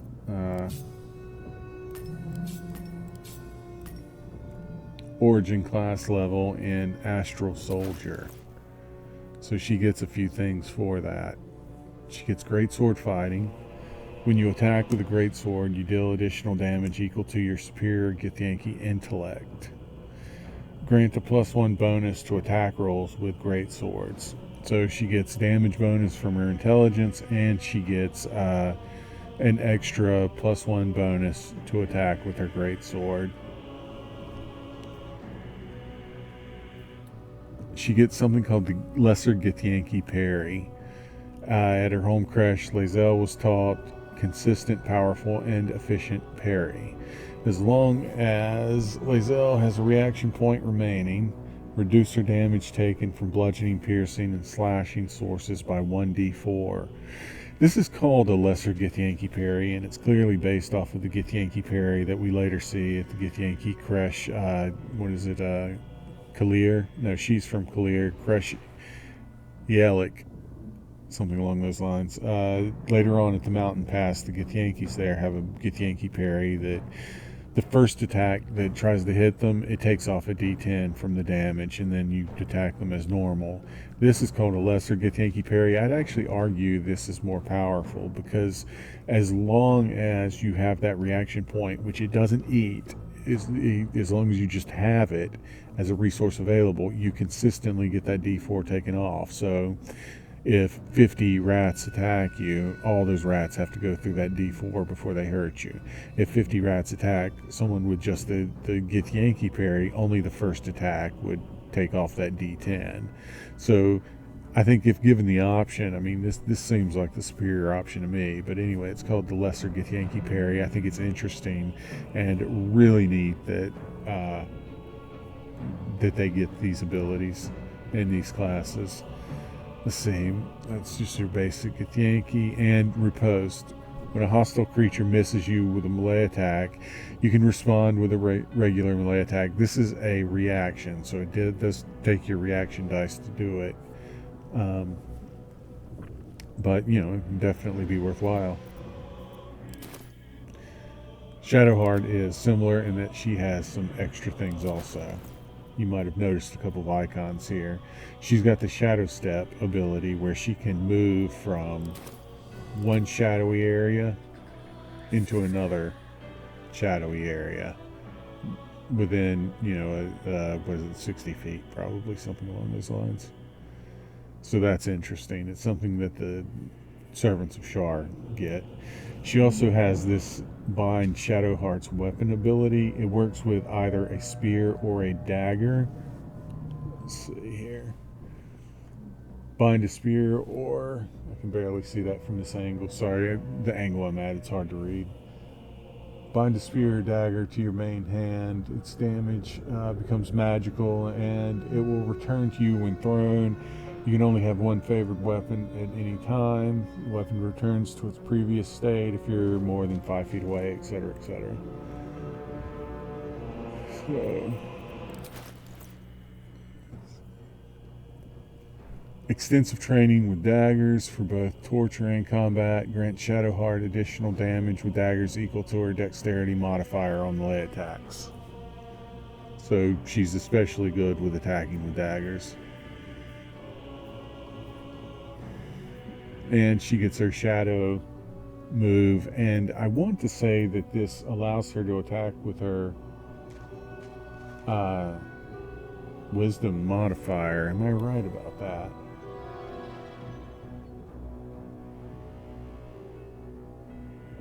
We'll have to check that in just a second after this fight.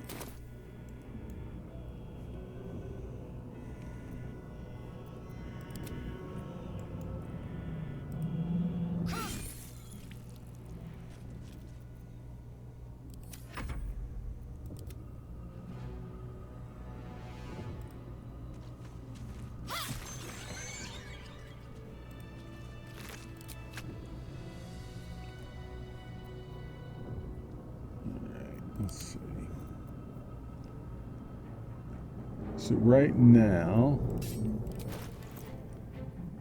she has a +4. That's 2 from her dexterity and 2 from her proficiency. Let's see what happens when we... Yes. Now it's going off of her wisdom because it's her favored weapon that she's chosen, much like, I guess, an eldritch knight or a warlock for a favored weapon type thing. Now it's going off of her wisdom and her proficiency. But the damage, the damage is going off her wisdom also. It's also, however, getting her dexterity damage because it's a dagger and she has the dagger expert ability.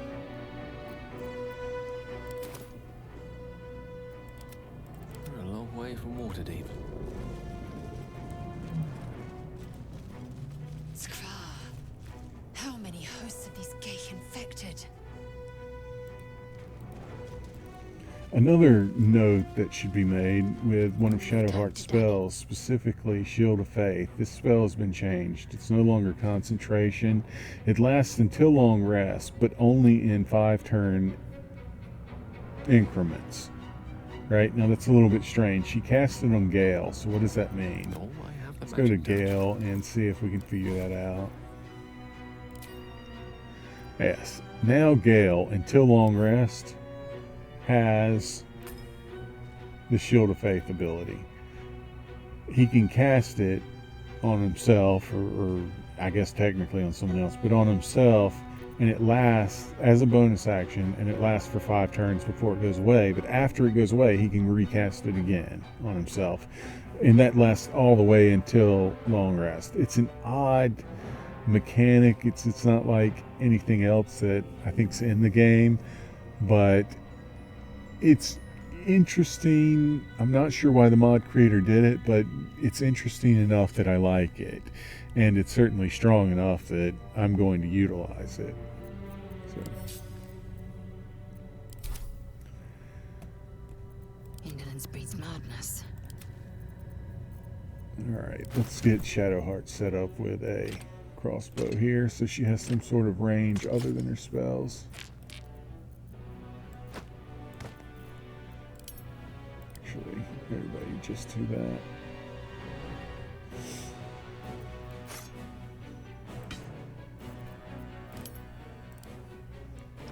And let me make sure that everyone is on their intelligent initiative.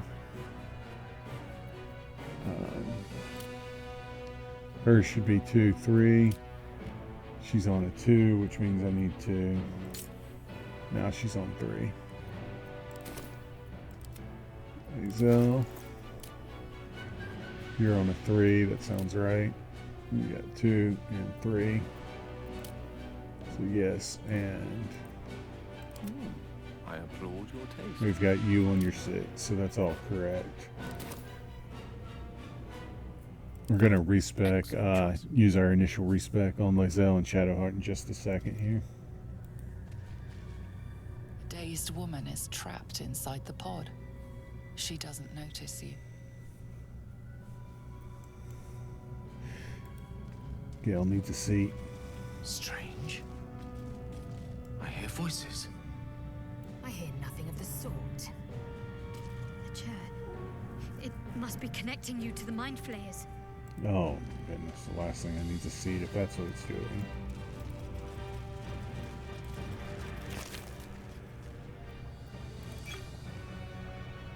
Alright, here are the Faerun colors from the mod that I downloaded.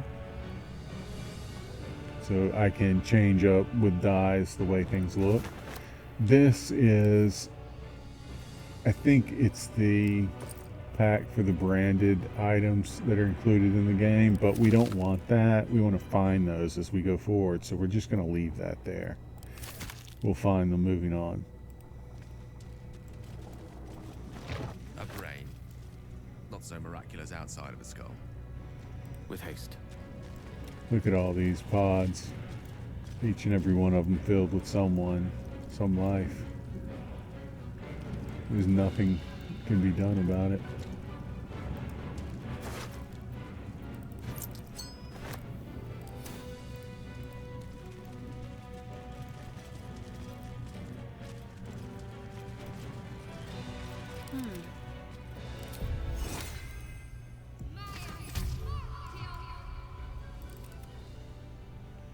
What does this say? Effect. Perfect. Let's try it.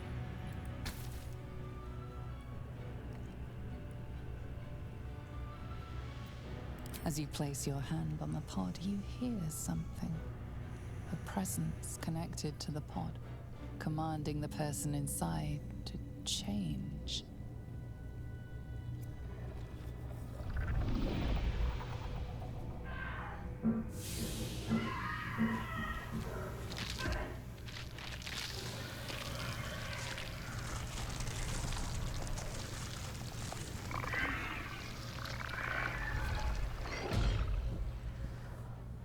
Change her.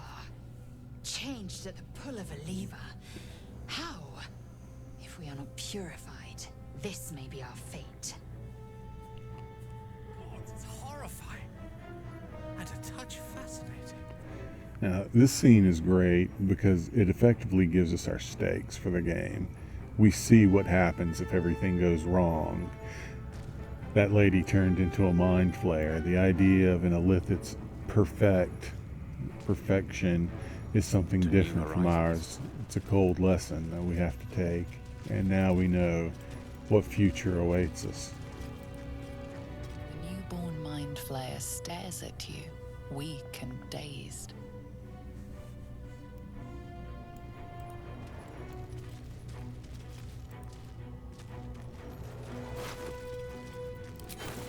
Let's take a moment to notice something. This is effectively the Zaithisk that we later encounter at the crash in the mountain pass. What an amazing sense of detail that Larian was able to put in. We've got the Zaithisk here. It's clear that the Githyanki stole this technology from the Illithids and they've adapted it for their own use. So whatever use this thing had in this room, the Githyanki took that use and made of it their own. So they've obviously attacked Nautiloids, or maybe these are even in Illithid colonies somewhere, but they've gotten this technology and they've been able to utilize it for their own purposes since then. They call it the Zaithisk. They even say that something that gives that impression in the crash in the mountain pass. When you click on a few things, Lae'zel will mention, like, hey, you know, we take Illithid mind flayer technology and we fashion it to use it for ourselves in the ways that we need.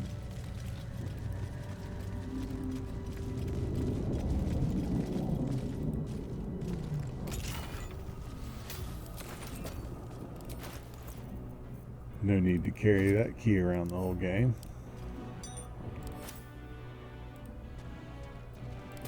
Faint images appear in your mind. A brain, a Githyanki warrior, and centuries of darkness.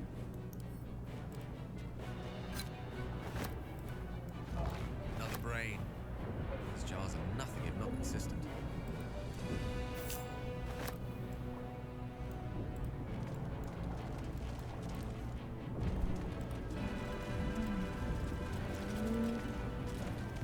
Alright, I will be right back.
Alright, apologies about that. I'm clearly a busy man with a lot to do. I think that's obvious by the fact that I had to walk away for a couple minutes there.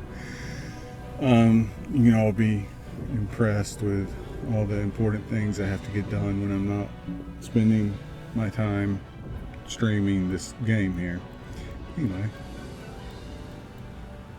we checked out this room. Let's get Us back with us. He might prove to be helpful. We are going to the helm. We are going to the helm. My friend wants us to go to the helm.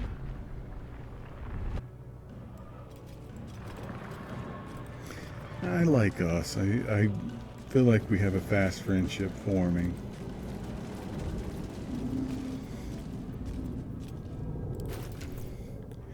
Alright, let's take a moment and actually go ahead and do our respecs. I don't want to go too far with them performing one way when I want to change them up. So let's just get that done and out of the way with. That way we never have to respec them again.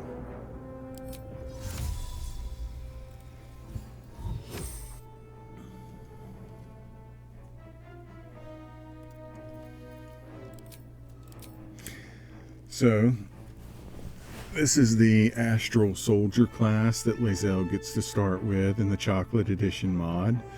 No matter what she does, at level 5 she gets her extra attack. That way this little level 1 dip, when she moves into fighter later, that's not going to slow down her extra attack that she gets at level 5 as a fighter. She's just going to get that at level 5 no matter what at her character level.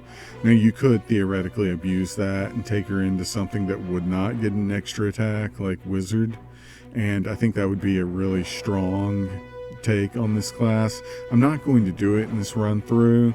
I don't want to. I don't think there's anything wrong with doing that. I think it's an incredibly strong way to utilize the class. Some might call it abusive, but as for me, I would just say, hey, the Githyanki are pretty darn strong, and if someone were to do that, it would make perfect sense to me. I think their wizards would be martially adept. She gets the Lesser Githyanki parry, which we already talked about, and the riposte. For fighting style, she gets the great sword fighting or the long sword fighting. With the great sword, we talked about this already, but just to go over it again, when you attack with a great sword, deal additional damage equal to your superior Githyanki intellect. Gain a +1 bonus to attack rolls with great swords. I like that. That's strong.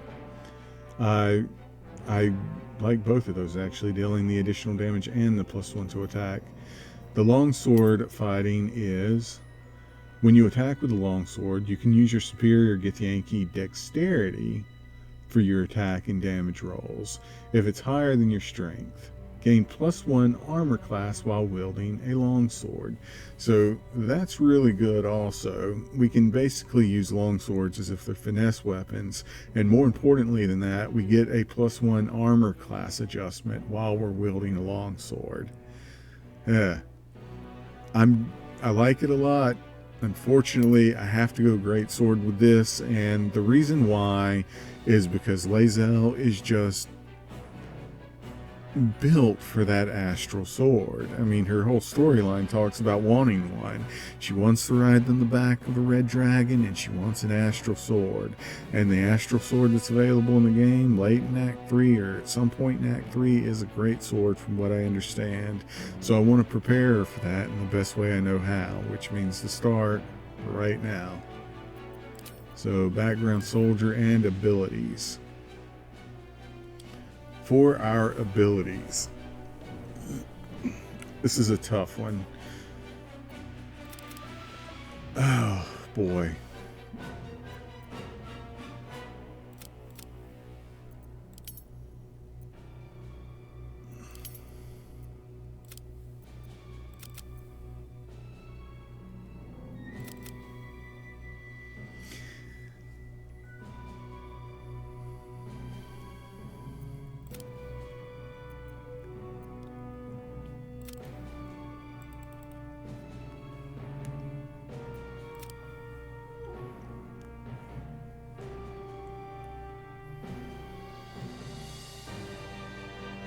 I'm not entirely sure what I want to do. I'm thinking this through as I'm sitting here, so bear with just a moment as I think about it.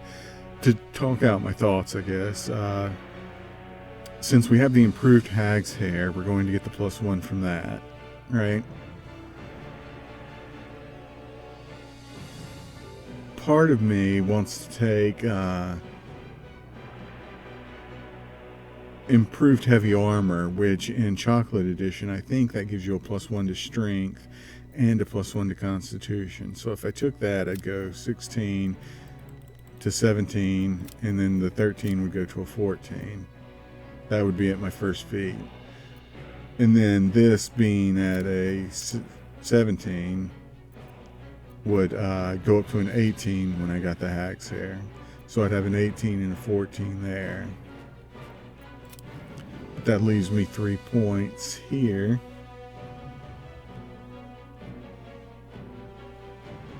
So I begin to wonder if there's not something better I can do.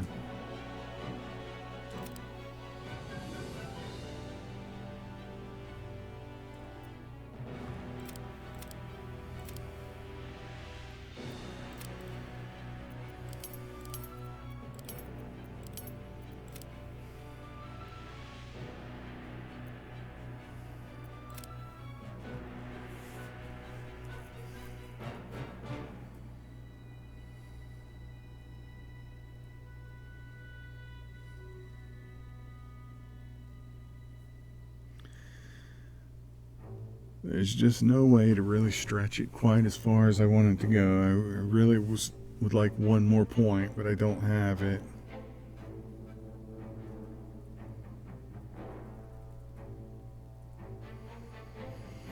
I think I'm going to go with this. It's going to give her an increased initiative because of her intelligence. She's going to be an Eldritch Knight also.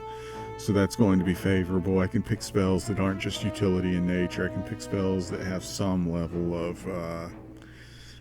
saving throw attached to them, or attack roll, or what have you. I'm still going to push strength pretty hard.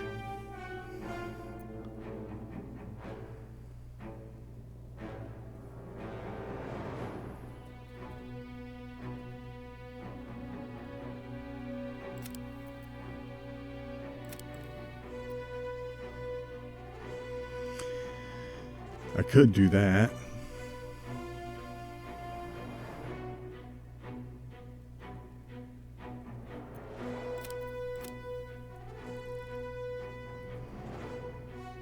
I think I'm going to stick with this here.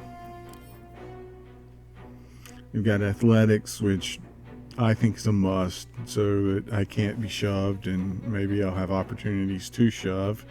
And then survival, I think I would dump and pick.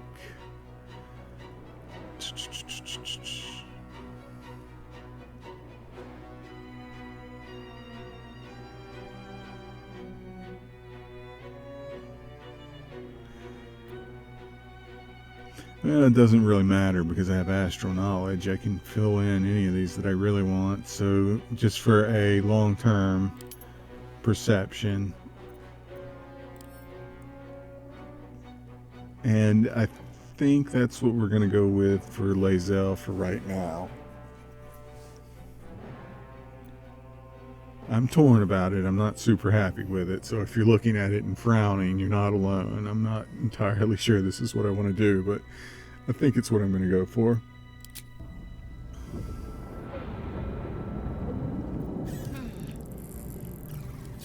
And as you can see, she no longer has that respec option. Now she just has the transmogrify.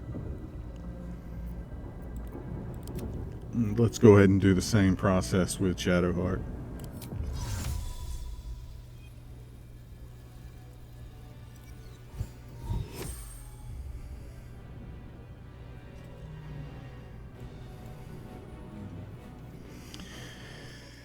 Alright, this one's going to be a lot harder because I don't necessarily know what I want to do with her yet.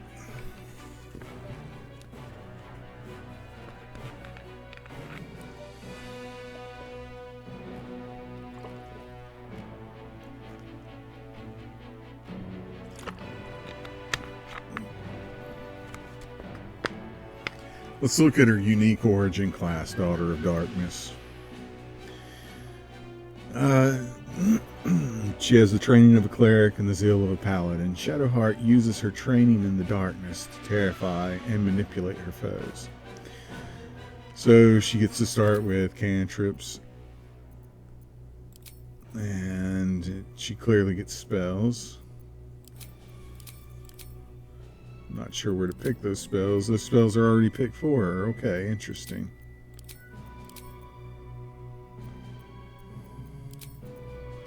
These are the spells she gets, which I can prepare them once I'm outside of this screen, I guess. So she gets the Bind the Weapon, as we discussed. She gets Shadow Step, like we talked about, and she gets her Dagger Expert, as well as the ability to use with the packed weapon that can be spears or daggers, and the Dagger Expert is the only one that gives the plus from the dexterity damage. So we know she's going to have guidance. We've already used it, as a matter of fact.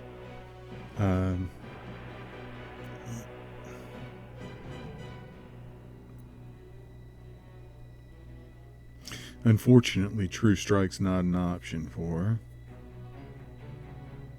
I think we're going to pick Blade Ward for survivability.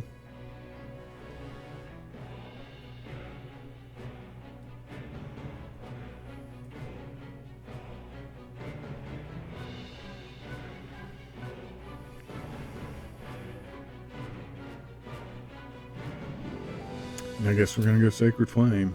Those seem like the three best choices right now. Insight and Religion, of course. Persuasion is what they have for her, and I think that fits perfectly fine. Strength I can take in an 8. There's something slight about her, in my opinion. She doesn't look particularly strong and crazy.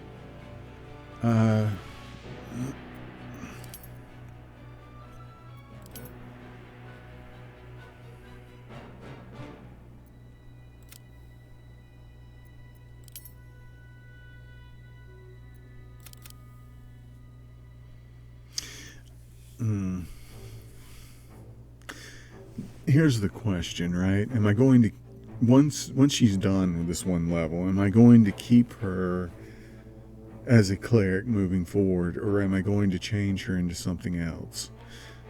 See, I have a couple thoughts on this.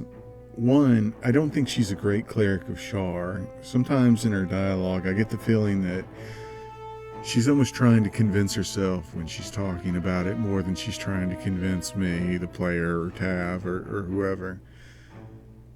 She's all too quick to reveal who she worships, and she's all too quick to tell stories about her past. I mean, she's just longing to get out of the cult that she's in. You can read it in every aspect of her. I think the writers made it that way to make her more appealing to the player character. Because, I mean, she's clearly the most often picked love interest of the story. So she has to have some natural inherent rebellion against Shar for that to really work, I think. For the average player, most players want somebody who's not evil necessarily. They're not true evil. So is she that much of a cleric? She's been trained as a cleric, so certainly she has that aspect to her, and I would definitely leave her wisdom high because of that. But she's also been trained in espionage. She's been trained to infiltrate. She's been trained to manipulate. These are aspects of her character that we can't necessarily deny out of hand. She likes animals, although she's afraid of wolves, and she has a history with her family where, spoilers, skip ahead, 15 seconds, 20 seconds, and skip ahead a minute.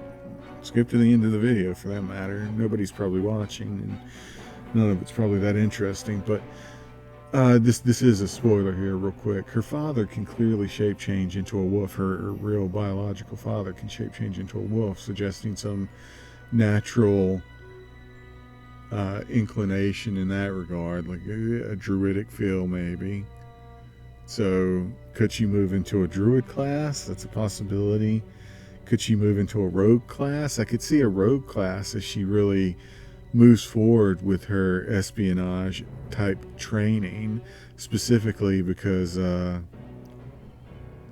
she's out in the wilds, right? Trying to figure out how to survive. So she's being sneaky and manipulative and all of that. So I could turn her into a rogue pretty easily. Theoretically, she could go paladin, but I just don't see her as a paladin. I don't, it doesn't work for me that well. I don't think she has that level of faith. Her faith is more oriented towards words than actions, it seems. She wants to please her Mother Superior more than I suspect she wants to please Shar sometimes.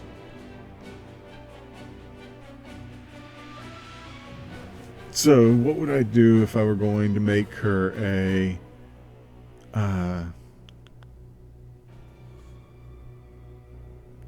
rogue? Something like that.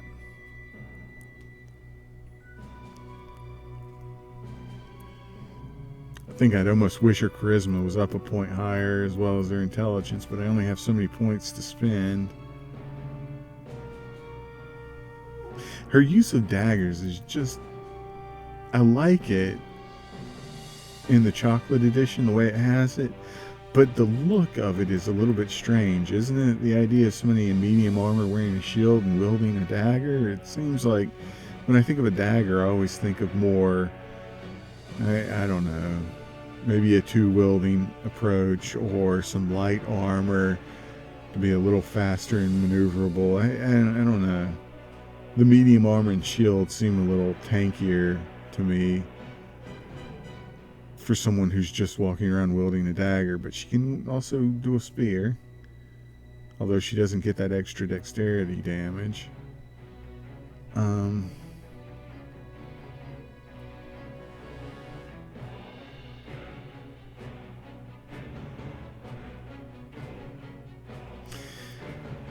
Let's just go with this for right now and go under the impression that we're going to go forward with Rogue and start figuring things out as we go. I don't know where we're going to end up. I have no idea, but let's just see what happens.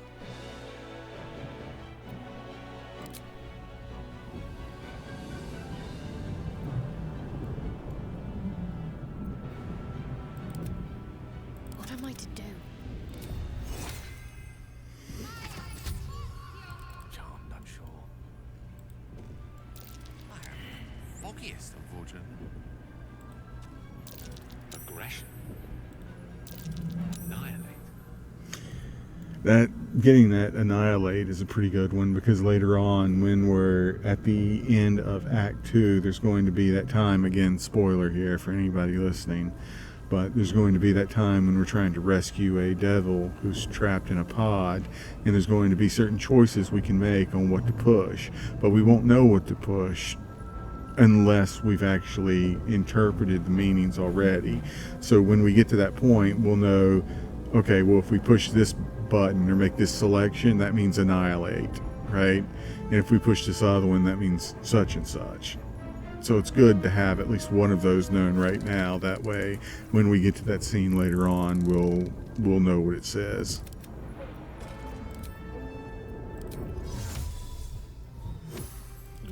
Of course, we haven't given up because maybe Lae'zel can read it.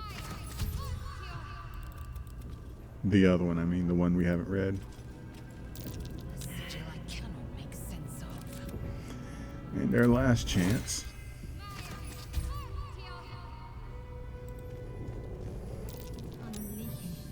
Oh, the surprise reader there. I didn't expect Shadowheart to be the one that got that. So what does unleash mean? Psionic energy radiates from the prisoners, but they do not react.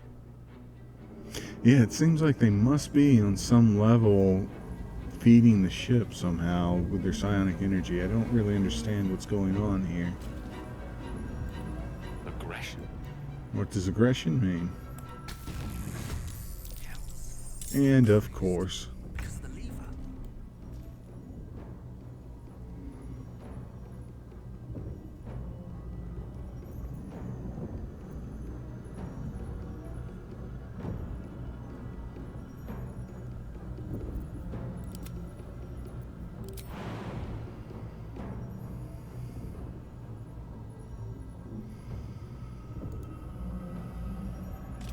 Got to concentrate.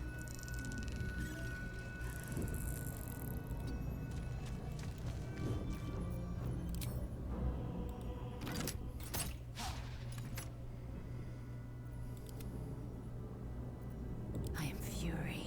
I am death.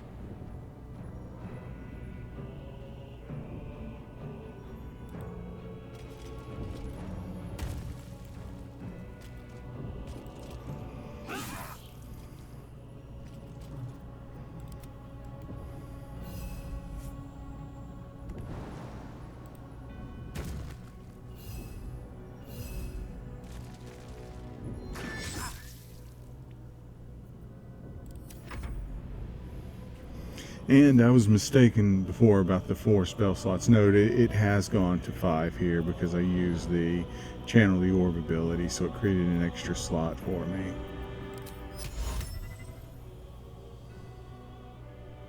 Oh boy, he's immune to sleep. I didn't realize that.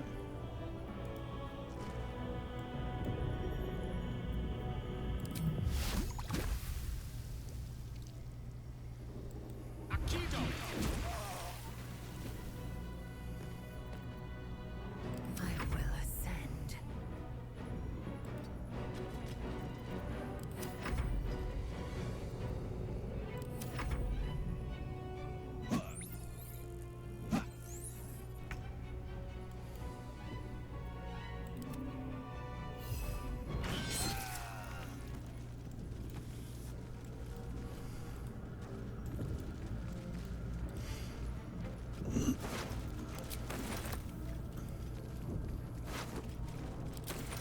And yes, I know you're probably thinking like, hey, could have just killed them while they were comatose and still gotten the experience. I know that, but I don't think Gale would have done that. I don't think he would have killed 2 people who were just harmlessly lying there. And I don't think Lae'zel would have either. I think she would have considered it a waste of energy, a dullness of her blade that she didn't need to worry about. They were harmless. But, of course, curiosity is what killed the cat, and ultimately what killed those 2 cultists.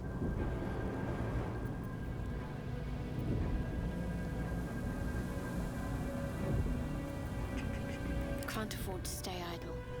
Let's see if we can change up these spells here.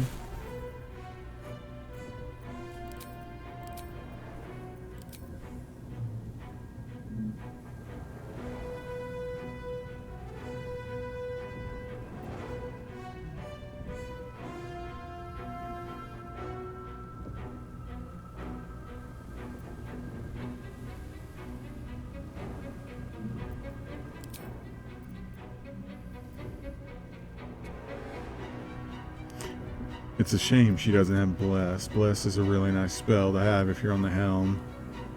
That way somebody can actually get a hit in. It's nice that she does have command though.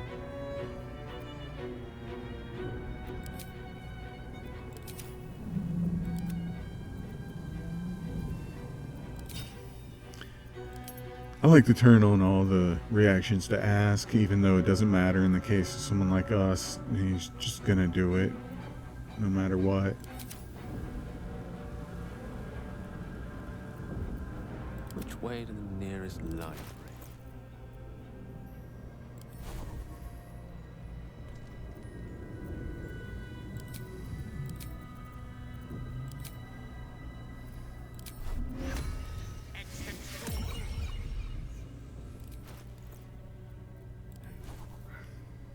And this is the only spell that I'm aware of that you can cast and then remove, and the effect still remains in the world.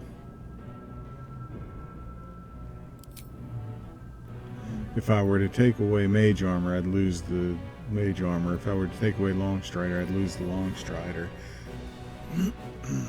So the question is, if I took away false life, same there. Although I do have a scroll for it, I could actually cast that scroll.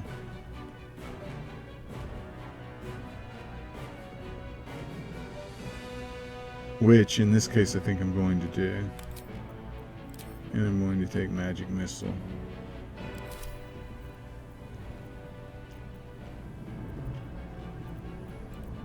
I'm ready. Whatever it takes.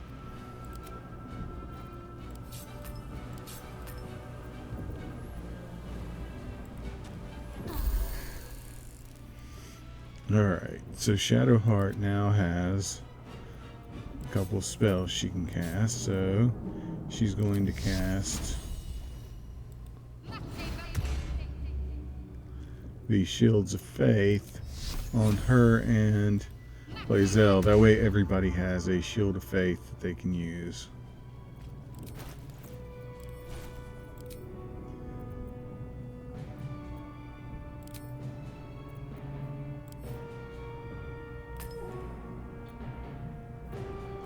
Assume nothing.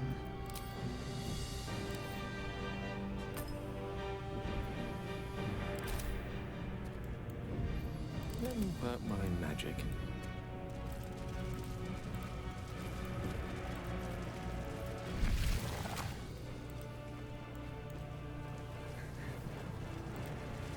We are nearing the helm. Once inside, do as I say. Who put you in charge? I'll trust my own judgment. Cane yank.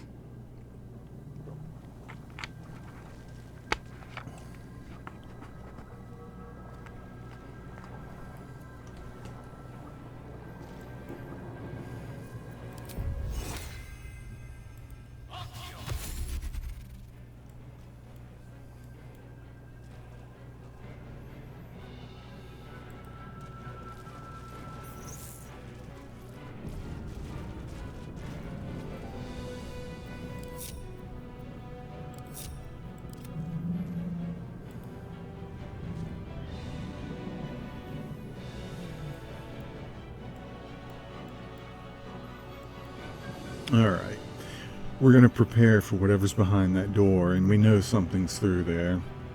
We know Us has talked about going to the helm and given the impression that it's been listening to something in the helm.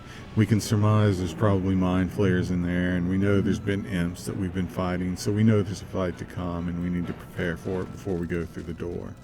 We also luckily have this restoration unit here, so let's get Us up there.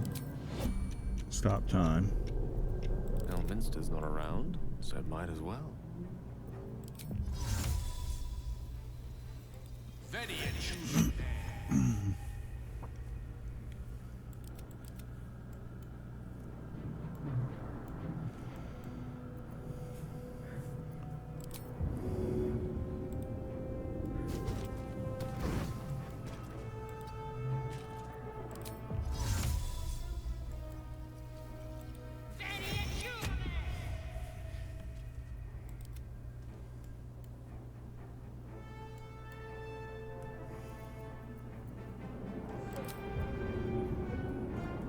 Might prove useful.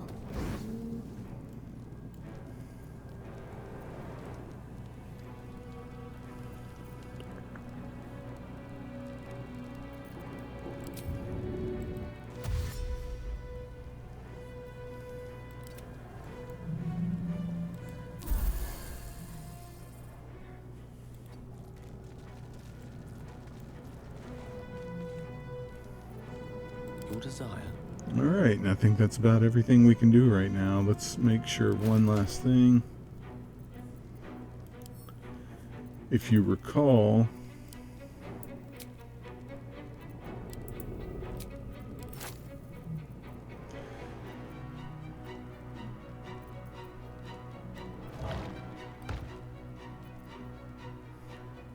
I don't want to magic pocket things. I want people to have what they have in their inventory.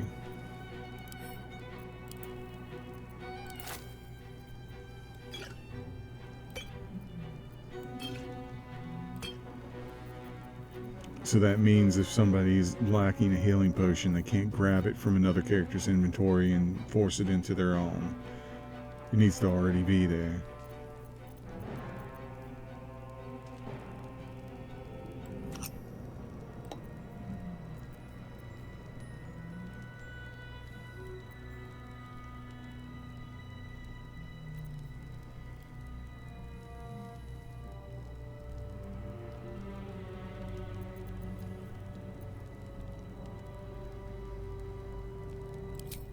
Alright, for now I think this is about the best I can do, so we're going to wish ourselves luck and go ahead and go in. RNG is always king on the Nautiloid Hound.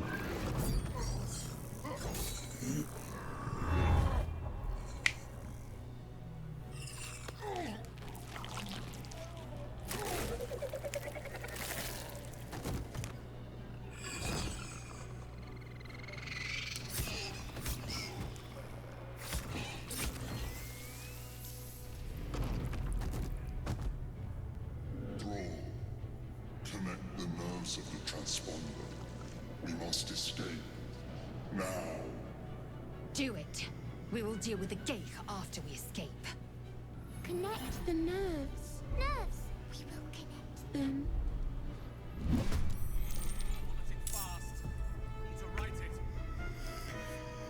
Alright, you can already notice this is a much more interesting version of the fight because we have extra enemies. We've got a Cambion scout here. We've got a Cambion scout over here.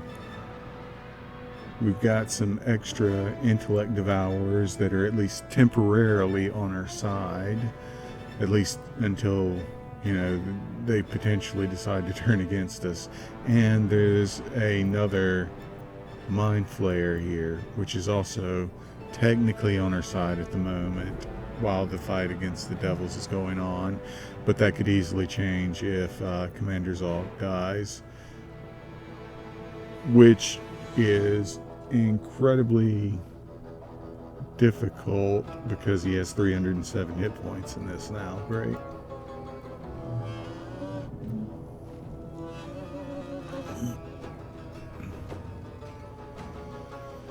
So let me figure out what to do here. I'm not at all sure how I want to do this.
So, okay, I know I'm sitting here quietly. I guess I should share some of my thoughts since this is being recorded. Our first objective has to be getting Commander Zalk to drop this sword. Otherwise, all is lost and we need to get off the helm as quickly as possible.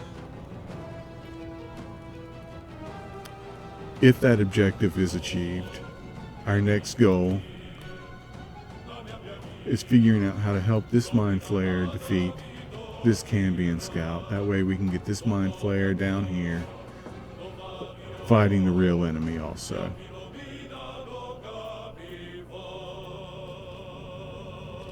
Our next priority is taking out this Cambion scout.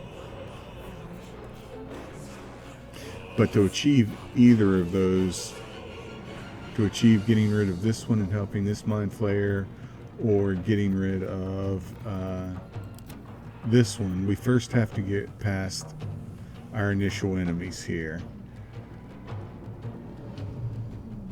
we've got 2 lesser imps and the Hellboar. Lesser Hellboar, excuse me. Normally these wouldn't be much of a deal because their hit points are low enough that they can quickly be gotten through with some basic attacks, but now it's going to take a couple of hits to take them down, and on top of that they're going to be getting a couple of actions against us in the meantime, which means they need to go down as fast as possible. So I think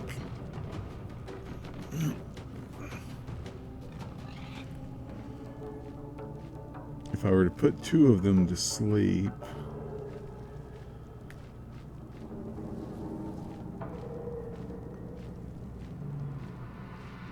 that would really help.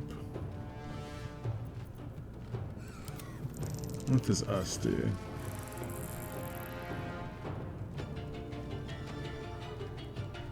Alright. I think the first move here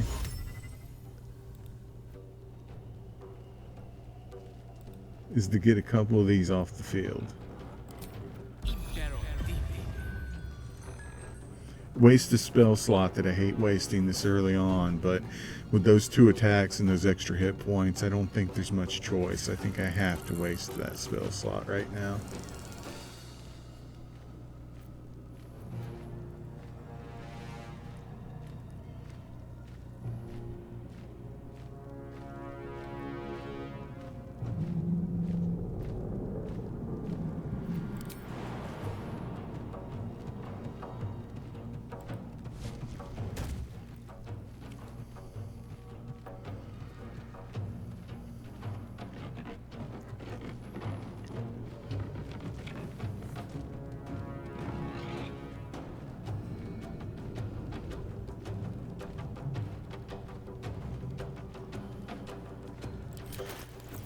Just in case. No, I don't have anything to leave.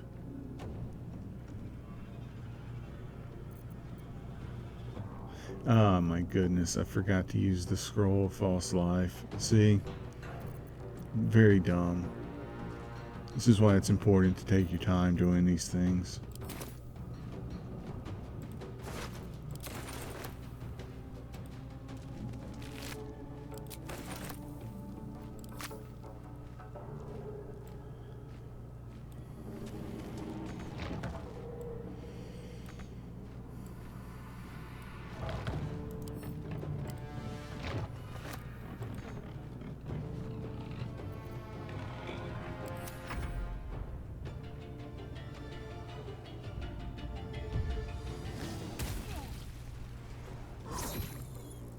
And that was idiotic.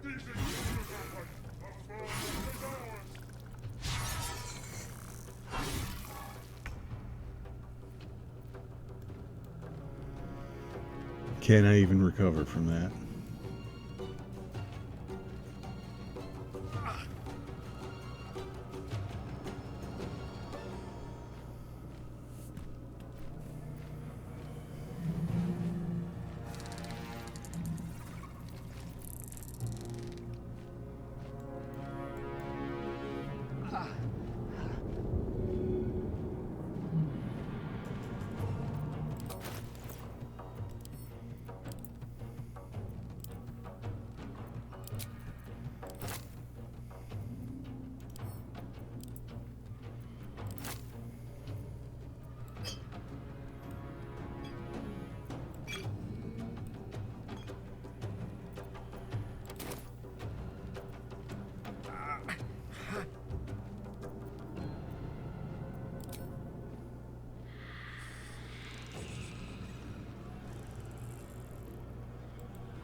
See, the Raven doesn't have the fly either here, so you have to press Z to get it to work.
time like the present.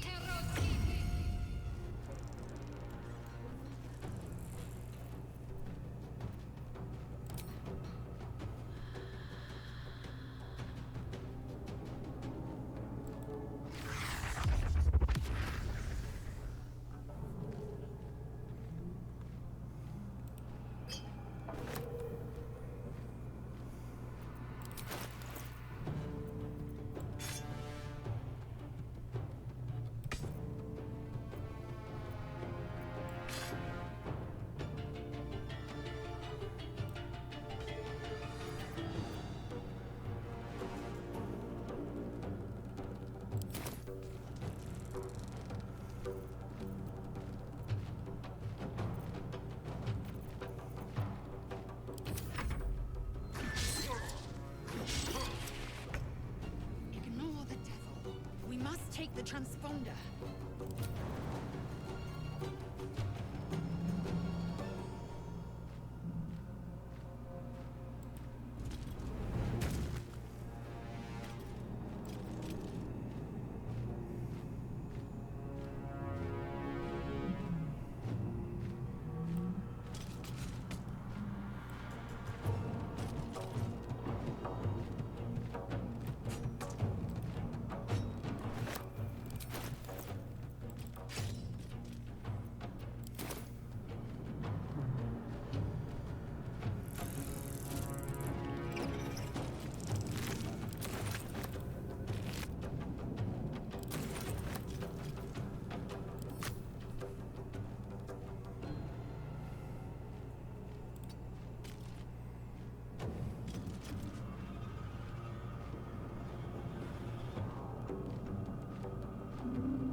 I don't like the way this Mind Flayer here keeps running away from the fight. I want to keep him a little closer. I'm afraid he's going to run up here and just get stalled out.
Crowd's coming up fast.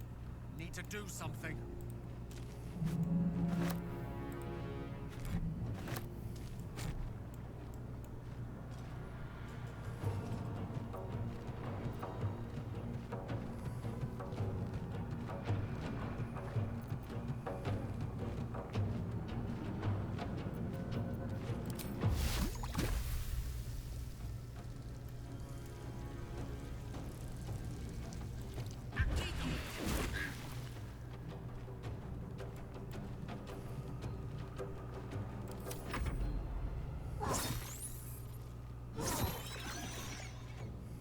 Kill them, or your spine is mine.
Okay, let's assess where we're at right now. This hasn't gone as great as I was hoping it would. I obviously got surprised when the Cambion blew up the Nautiloid tank and Gale got caught in that blast. That really set me back a little bit there.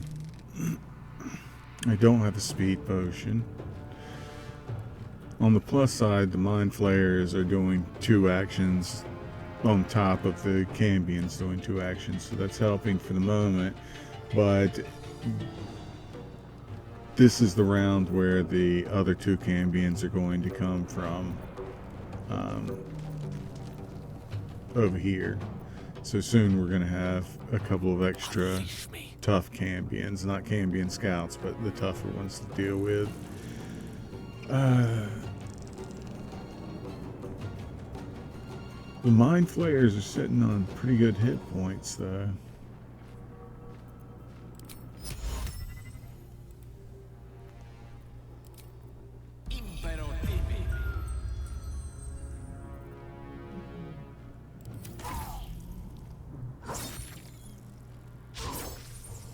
Well, that didn't do so well. How did he wake up?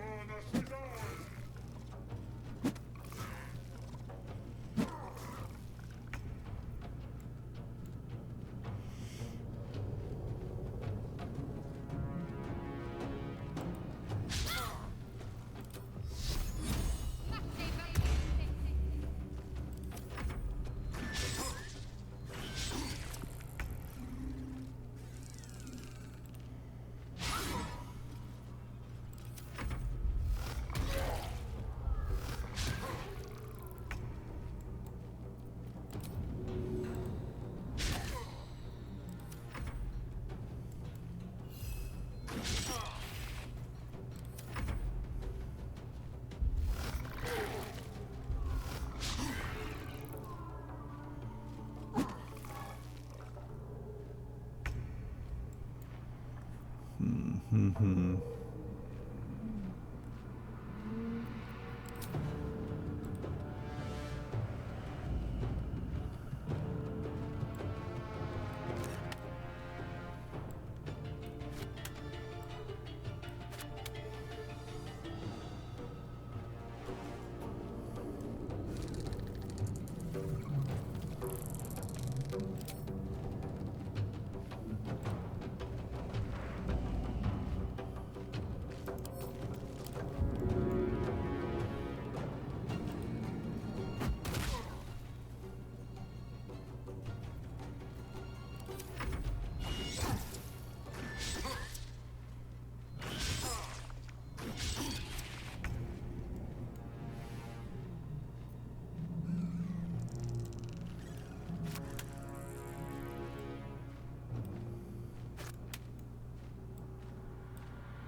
Take this shit, or Dario will have your head.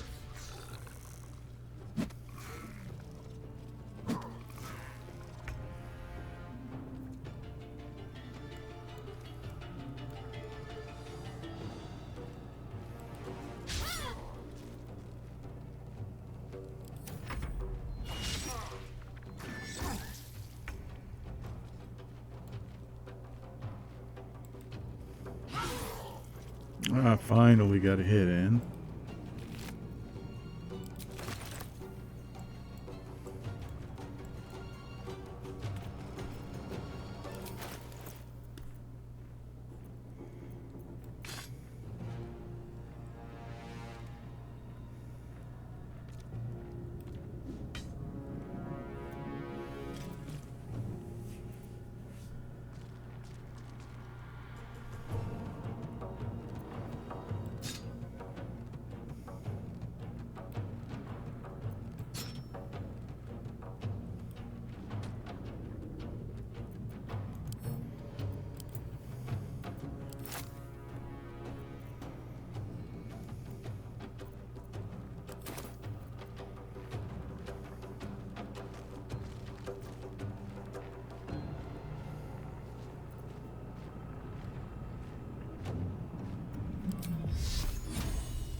a little closer.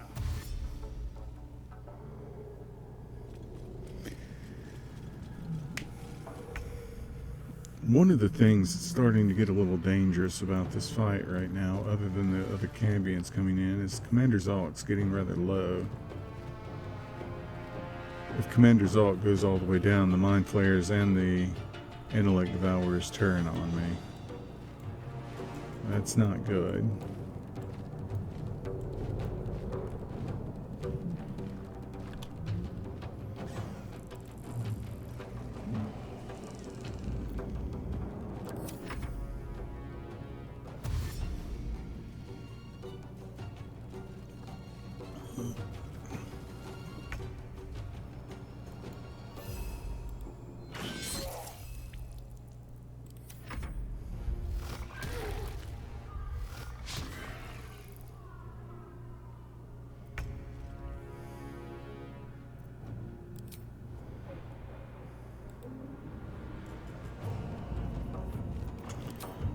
You need to get back into the fight.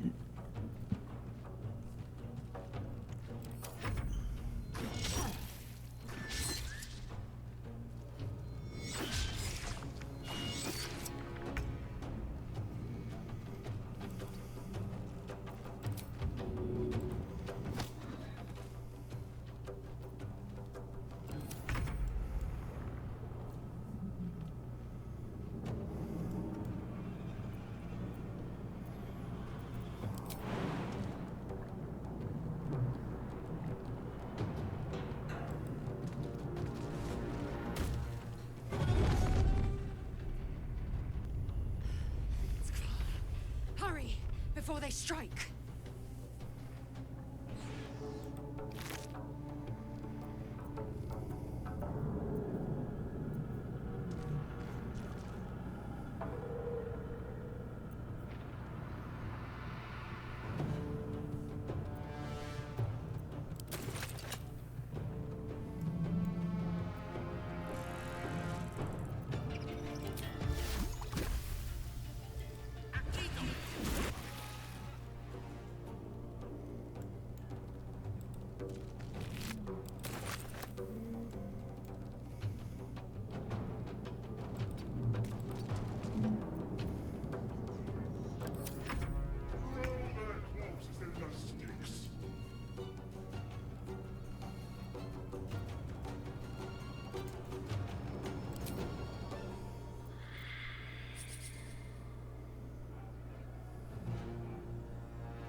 Alright, once again, I have to step away. Apologies. Clearly, I'm a very, very busy man. All kinds of stuff to do.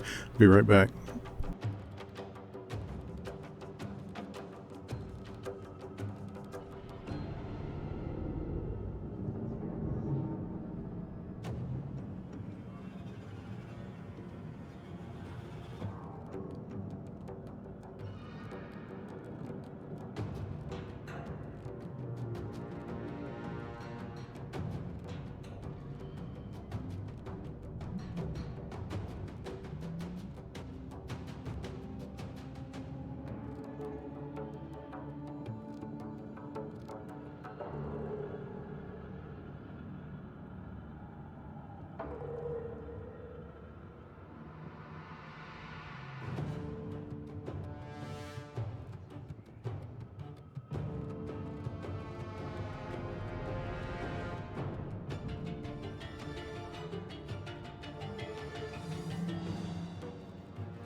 Alright, I'm back. Apologies, sorry for that delay to all those viewers out there.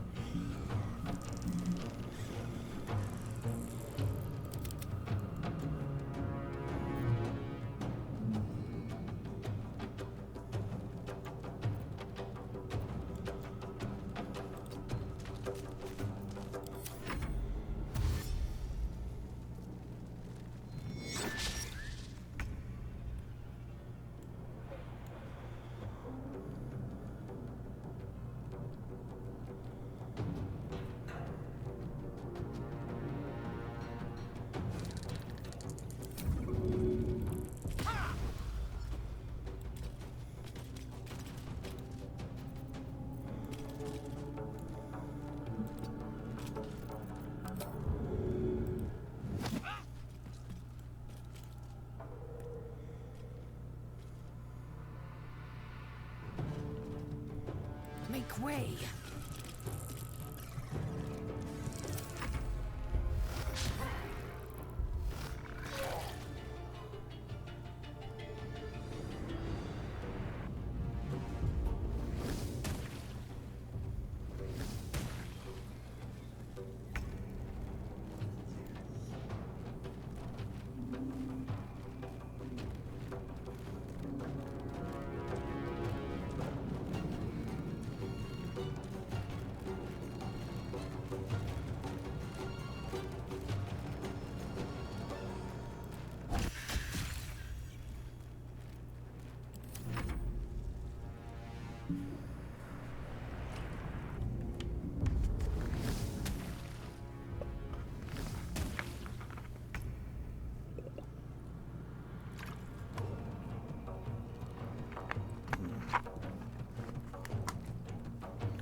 I am really not used to these extra attacks. That's making a big difference in this fight. That and the 2 extra Cambions, the extra Mind Flayer, all the Intellect Devourers, everything's different. It's those 2 extra attack, or that extra attack that's really, really making this tricky.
I pretty much have to take this imp out. I don't want to. I'd rather leave him fighting so that the Mind Flayers don't turn against me, but there's no point because that 1 extra Mind Flayer is sort of a rogue agent. It's going to go after it and not pay attention to the serious threats of the Cambions unless I take out this one.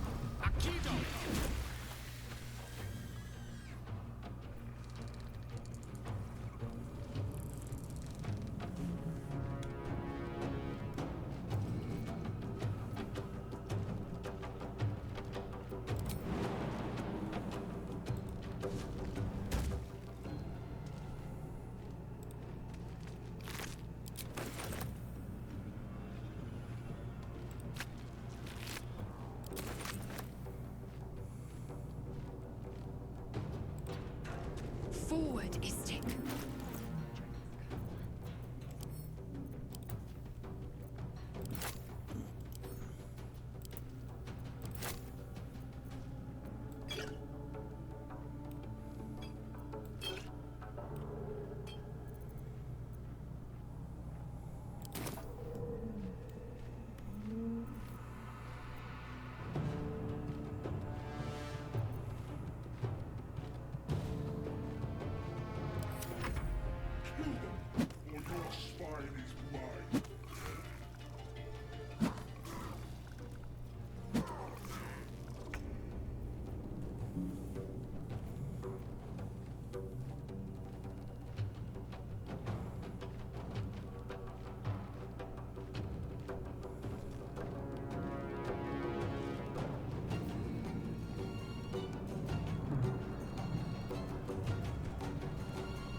to waste.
I don't see how we're going to get all of these. I can't imagine getting both, or all three Cambions and both Mind Flayers at this point. It's...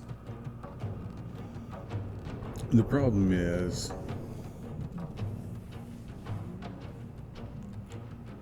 this Mind Flayer is going to go down soon. Commander Zalk will go down. Once Commander Zalk goes down, the other Mind Flayer will turn against us, and it won't concentrate on the remaining two Cambions. It's going to turn its attention on us, and there's just no way we can survive that. We might be able to pull something off if we can sort of crowd control this Illithid here with their mage hands, but with these guys, these other two Cambions getting 2 attacks per round, I just don't see how we can possibly come out on top of this.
I'm keeping us back. I don't think he's going to make that much of a difference, and I'd rather save him for Act 2 to see if I can find him again if he's still alive. I hope that I can keep him alive here, so I'm just going to keep him in the back. I don't think he's going to do enough damage or soak enough attacks to matter.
Take this ship.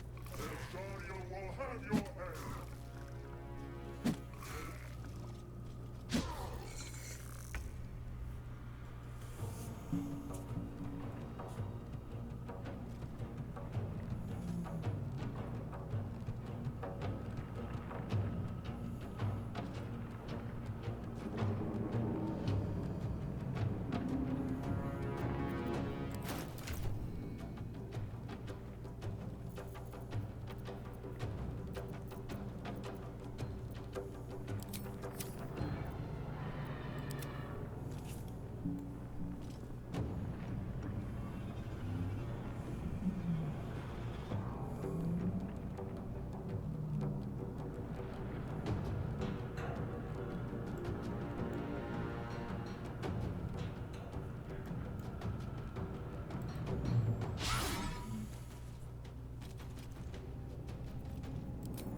Yeah.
With haste.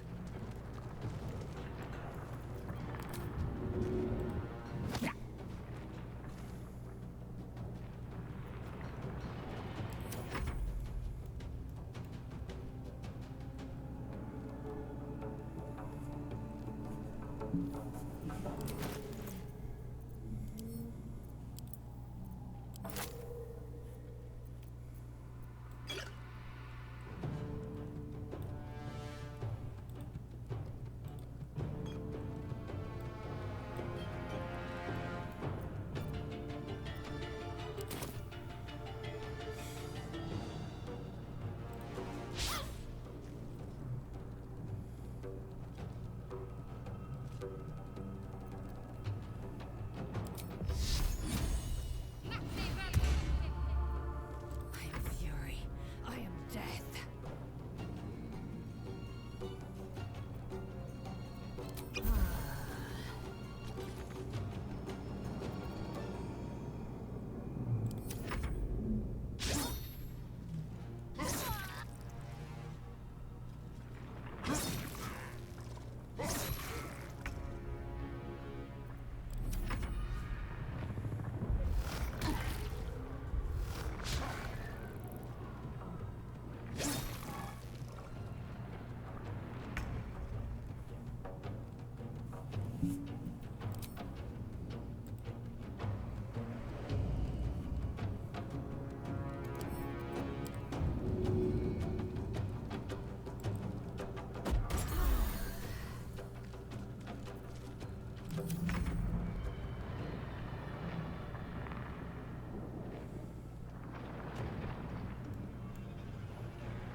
I really need some good hits here, maybe even a critical. I just don't think that I can do this. I think I'm gonna have to just try and get out of here as quickly as possible. All I'm probably doing is wasting healing potions at this point.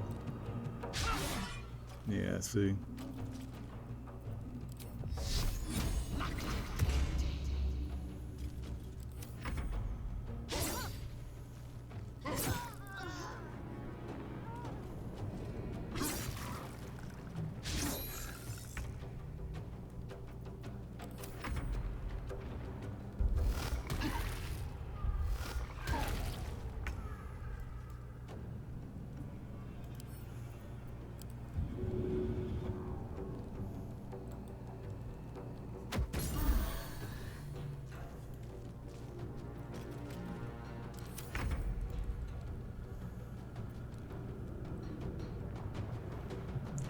these two actually doing?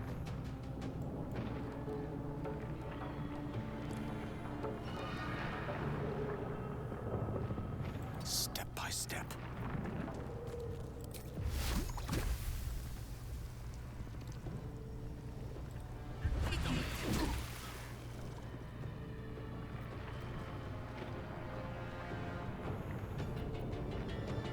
Need to act fast.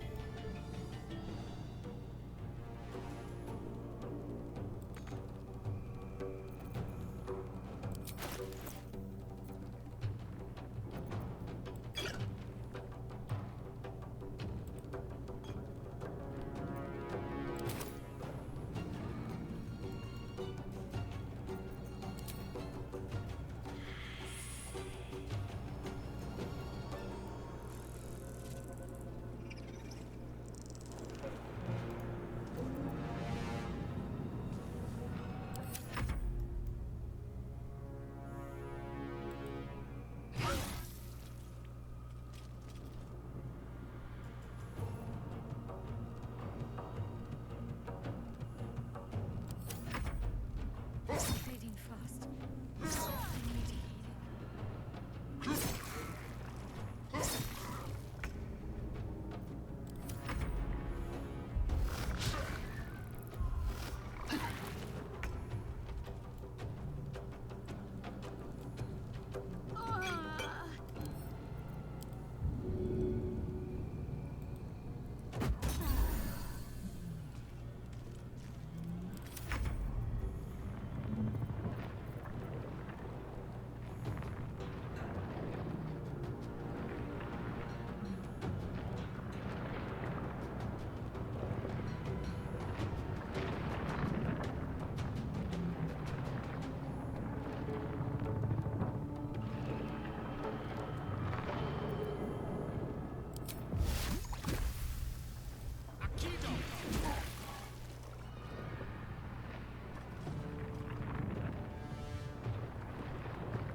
Oh no, I think I just lost. She doesn't have an action left to click the...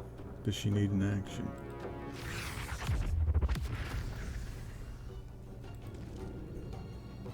Ah, thank goodness. They don't need an action to click the transponder. Made it in time.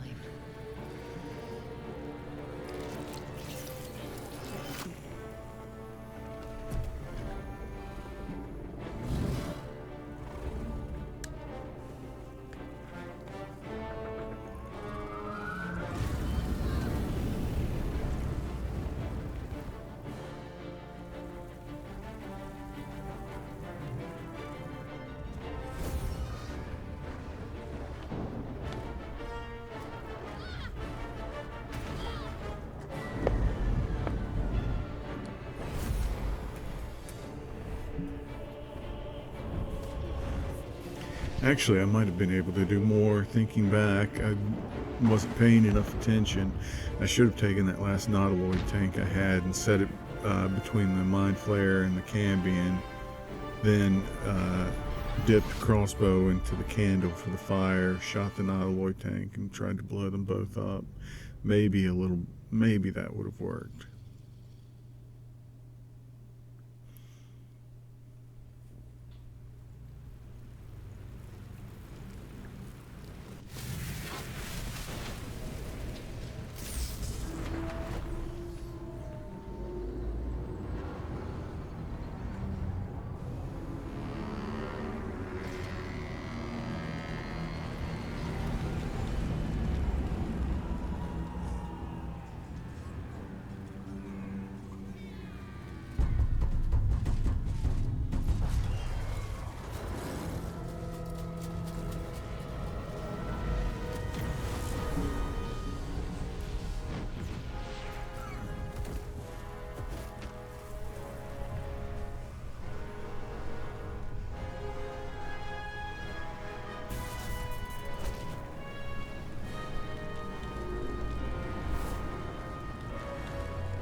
Despite your recent fall from the Nautiloid, you are miraculously unharmed. Apart from the volatile orb of Netherese magic buried within your chest, of course. It stirs softly. Soon it will hunger, and when that time comes, it must be fed. Starve it, and you risk triggering a cataclysmic explosion of raw, unfettered weave. Such an explosion will be unavoidable if the tadpole in your skull triggers ceramorphosis. An outcome definitely best avoided.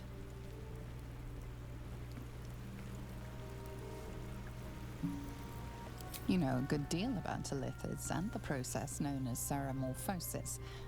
None of it good. According to what you've read, you have but 7 days to find a cure. Well, that's the end of you. Better get moving.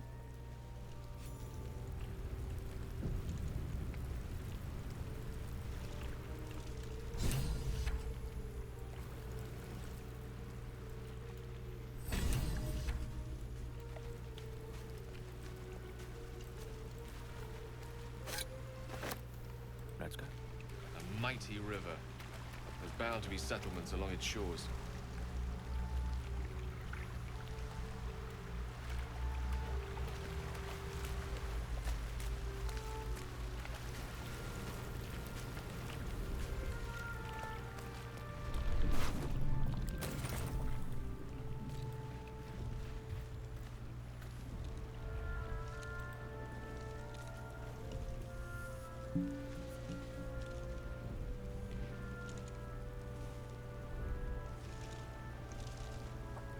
Try to wake her up.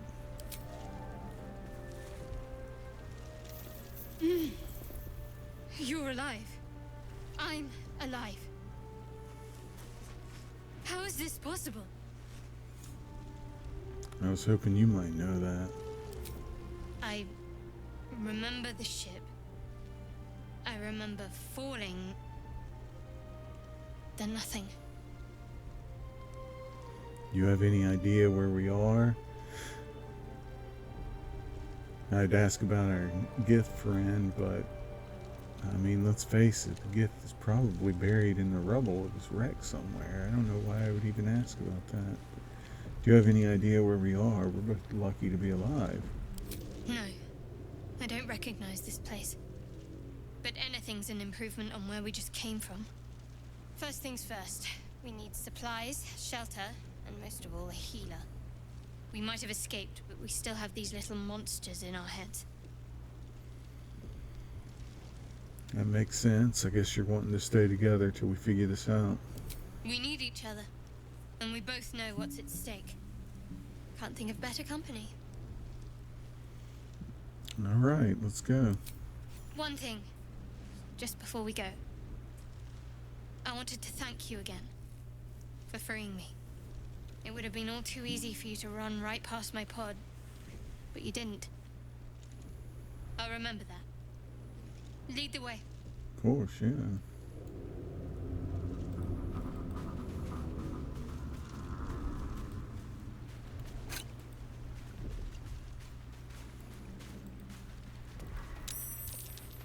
Hey, what's over here?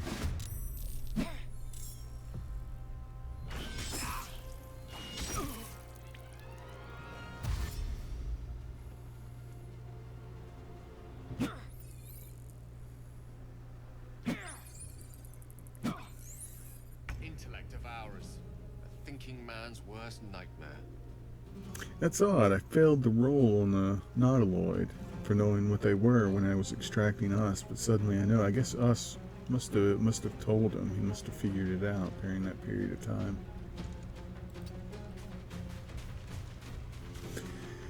So we've got a positive and a negative. We haven't long rested, so we still have our Shield of Faith. The negative is we're out of spell slots, and we're relying on cantrips against creatures that have 2 attacks and can pretty much down us with 1 attack. So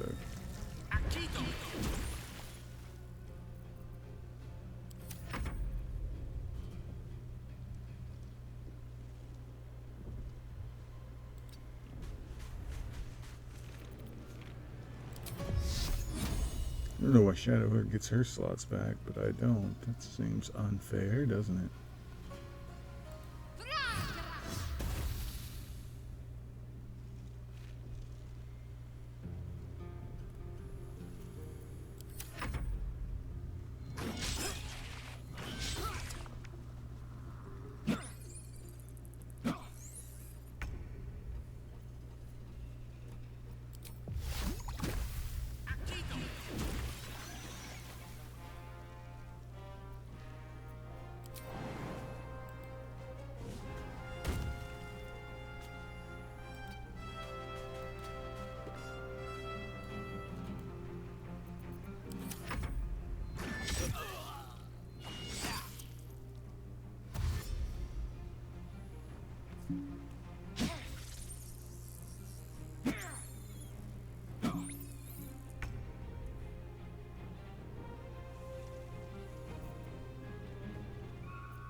Yeah, at least we saved one of the tieflings.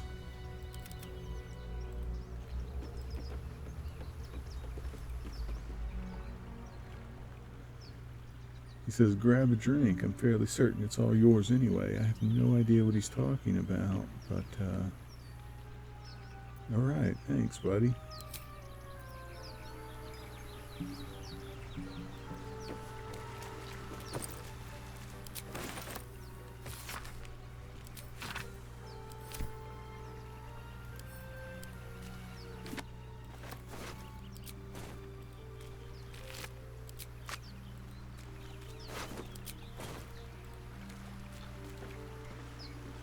All right.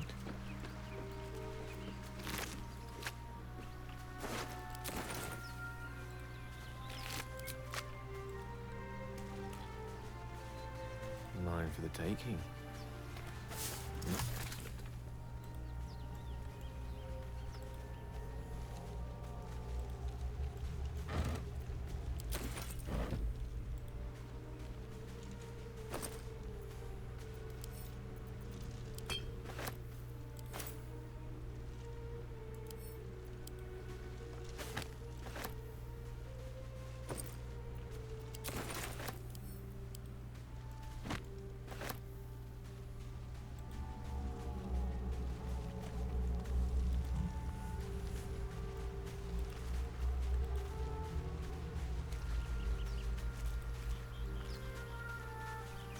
On it.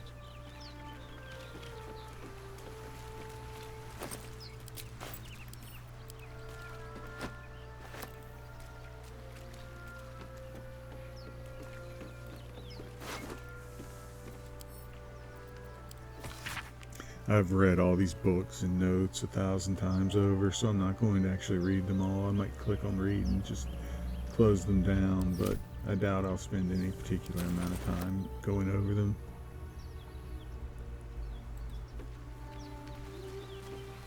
Alright, Shadowheart, clean off a little bit in this little pond. You got all that blood on you from the fight.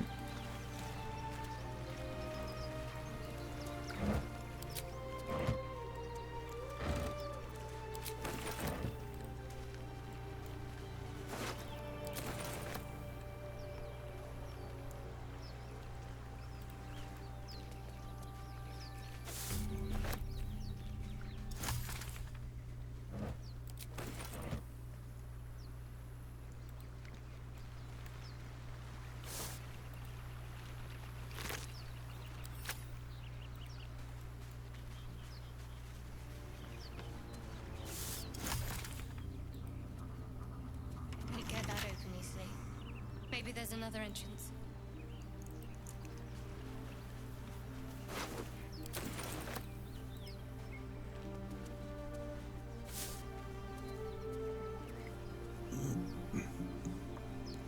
With these waypoints as ancient sigil circles, I like to imagine that they're peppered throughout the area, and it takes a little bit of magic to understand what they are and what they do.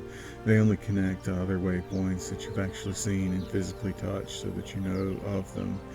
But I think in this moment, when Gale goes up to it and studies it and tries to figure out what it is, he realizes that there's this extra pocket, almost sort of dimension somewhere that they can go to, which actually turns out being a campground that's already set up in some ways. It has a lot of things sitting out for them that they can use. They can come to and fro from it as long as they're at a waypoint. Again, remember, one of the rule sets of this particular playthrough is that there's no fast travel or going to camp except for the touching of an actual waypoint, one of those ancient sigil circles. So, Gale's going to explore the camp here.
What is all? Oh, this must be from mods.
Alright, I'm going to take a little bit of time here to pick out a couple sets of clothes, for camp clothes for Gale and Shadowheart. And try not to take too terribly long.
Alright, the basic way I'm going to organize this to keep everything kind of carefully contained is all of the food rations and such will go into the Bewildering Adventurers pack, and every now and then I'll do a cleanup on camp supplies to make that happen. All the items that I'm keeping, story related items such, I'll keep in the peculiar clothing chest here, unless it's something that I intend to use in the game coming up, in which case I'll keep it just spread out here so that I can have choice of it in case I need to pick it up or want to use it for any reason. Right now, let me go ahead and get rid of some of this. I'll do the camp clothes in just a second. Let me get some of this.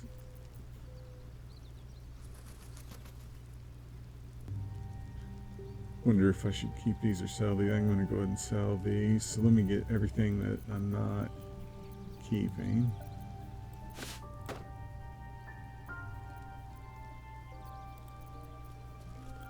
Actually, you we keep.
She's going to start by changing into better armor to get her armor class up.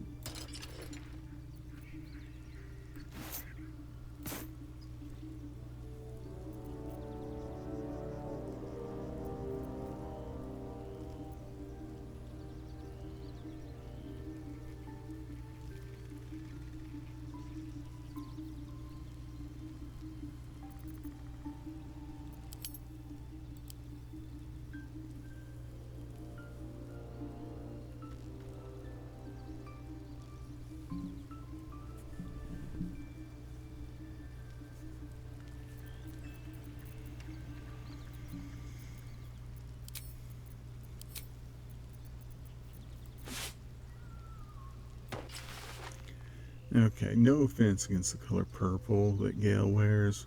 I know a lot of people probably love that shade of purple and everything. It's just it's not, I don't know, I don't find it flattering. I don't like the color purple all that much. So, I mean, in small doses, surely, but there's just a point where it's a little too much. As far as Shadowheart, obviously, the amazing outfit that they have her in, she looks incredible, but she's a little femme fatale, isn't she? I mean, I think I'd prefer something a little more, I don't know, a little more basic, where it's not like she's some edgy character in some questionable movie, you know. But anyway, I'm going to go with this outfit for her. For Gale, I'm going to go with this outfit, but I think I'm going to go ahead and change up the coloration on it, dye it a little bit at camp.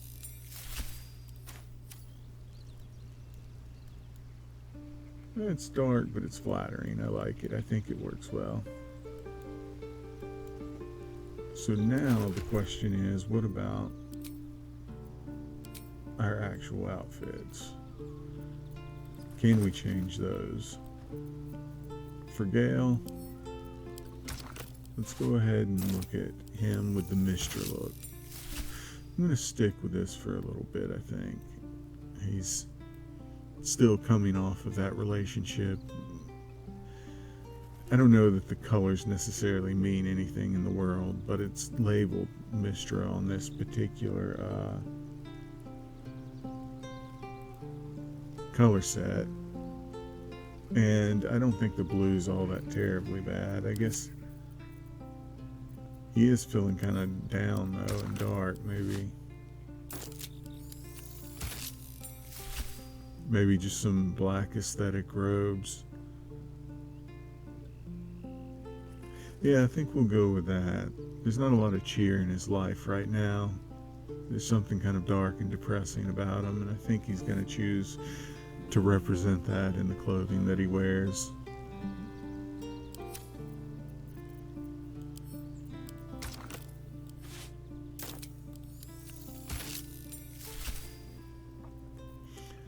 Shadowheart's a little more difficult. I'm not sure exactly what to do with hers. She does have a Shadowheart origin, so I think I'm going to just go with that for her armor. My biggest problem with it is I don't, the purple, I don't know, something about the purple just doesn't work that well for me, but whatever. We're going to let her go ahead and keep the purple. I think this is a good start. I wish I'd done better on the Nautiloid on the helm, but we did as well as we could there. Well, we probably could have done better, but, you know, we did what we could, so it's over and done with. We're moving on. And let's go ahead and level our characters up, and then I'm probably going to quit it for a moment. Quit the recording, that is, so that I can grab a cup of coffee and maybe something quick, a bite to eat, and then I'll come back and maybe do a new recording or something along those lines. Again, I doubt anyone's actually watching this or will get around to watching it. If you do, prove me wrong. Leave a comment, say something. Let me know how this is for the first recording that I'm doing for YouTube. Is it interesting? Is it as dull as I imagine it might be? Is it odd that I'm talking to myself here? Let me know what you think. I'd be curious to hear. I'd love to hear some feedback. Again, I'm going to go ahead and do this level up though.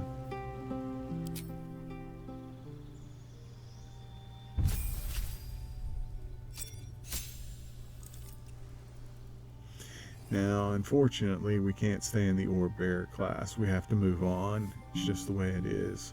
So now we're multi-classing into Wizard. Sure, it might be smart to use the Orb Bearer and go something like Eldritch Knight or any number of other options because, you know, we have those extra spell slots. But I think I want to stick with Wizard and just go the true sort of in the spirit of Gale. Again, we don't want that. We don't want that. So we're going to pick things that we know we're not going to get from scrolls. Blade Ward would be nice, especially with things having 2 attacks against us. Minor Illusion is always a fan favorite. I don't see much use for Booming Blade because I don't imagine that I'm going to be close in combat with anyone if I can help it. And then I'm probably hoping I found a scroll of Shocking Grasp so I can use that and get away from being in melee range. Bursting Sinew is interesting because I've never used it or even seen it in use before. It's a new cantrip from, you know, since I've played this game. But I don't know how often it'd be usable. Poison Spray, there's no There's no scroll for it, so it can't be scribed.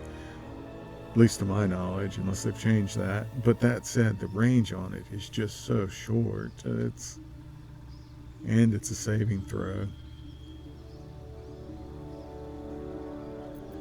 Light has little use until we hit Act 2.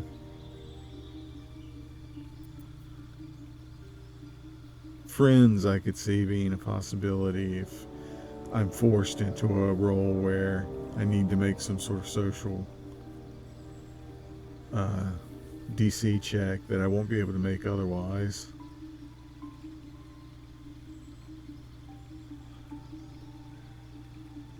Yeah, I think I'm going to go with that for now.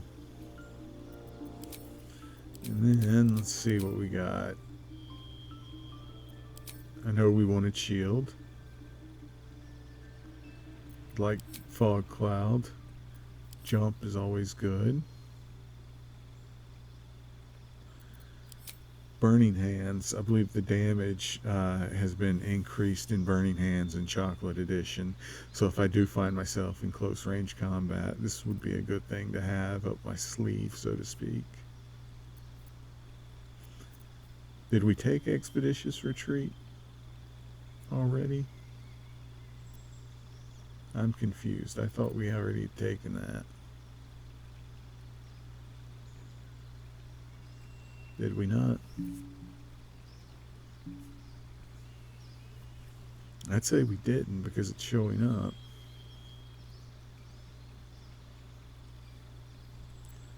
Let's check before we go too far.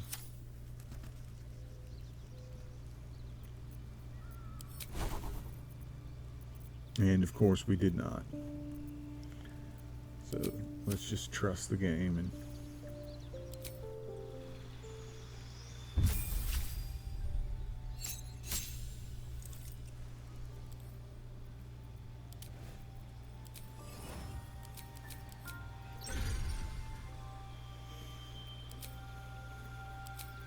now I'm rethinking friends now that I'm back, and I'm leaning towards poison spray.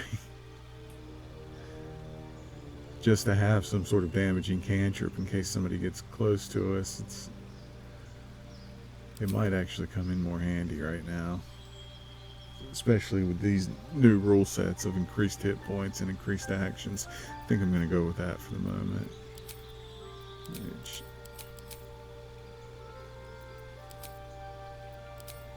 Burning Hands, Jump, Expeditious Retreat, Shield, Fog Cloud.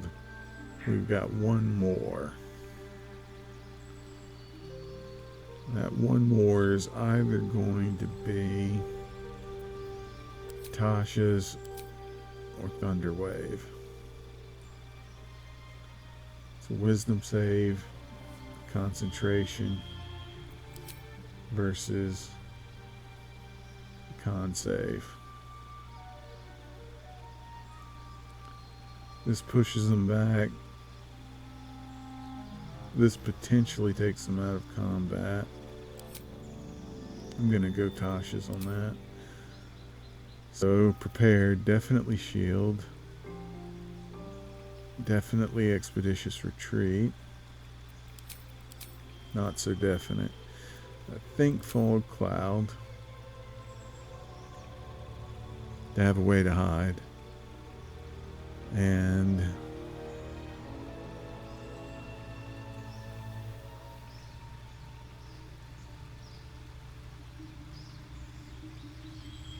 Jump is nice. I know Jump is nice. It's certainly got its moments, but I think right now I'm a little more concerned about just survivability until I figure out how dangerous these settings are.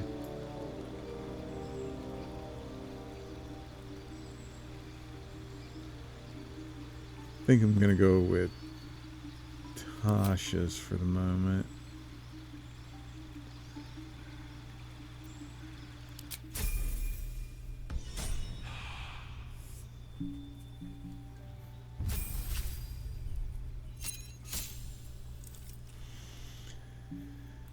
Alright, here's a big choice. This is something that I just have not figured out yet where I want to go with Shadowheart. We said we were going to plan for potentially doing Rogue and figure it out as we go along. Well, now it's time to start trying to figure it out. This is the first step on that path. We could go down the road of doing a cleric. It's a solid choice. I don't see Bard for her. Definitely not Barbarian, not Bard. Strong possibility. I could theoretically see her doing something like this at some point, but not necessarily now. No. A lot of people would do this, but I don't think it's fitting. I really don't think it fits her class, or her. I don't think it fits her personality. I think it fits the idea of a Shar worshipper, but I don't think she fits the mold for the paladin. Ranger is interesting. I'm going to come back to this and look at it. Rogue I could go with. Sorcerer, no. Warlock, no. Wizard, no. So what we got is a three-way to choose between. We've got the Cleric, which is a strong contender. The Rogue, which would be nice to have in the party.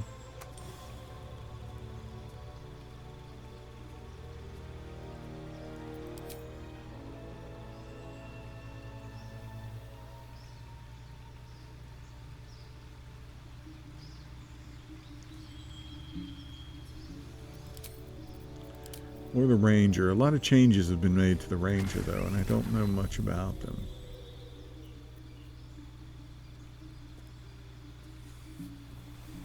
One of the things about the Ranger is it brings in that sense that she's a capable combatant, while it could go Gloomstalker and give her that shadowy sort of appeal.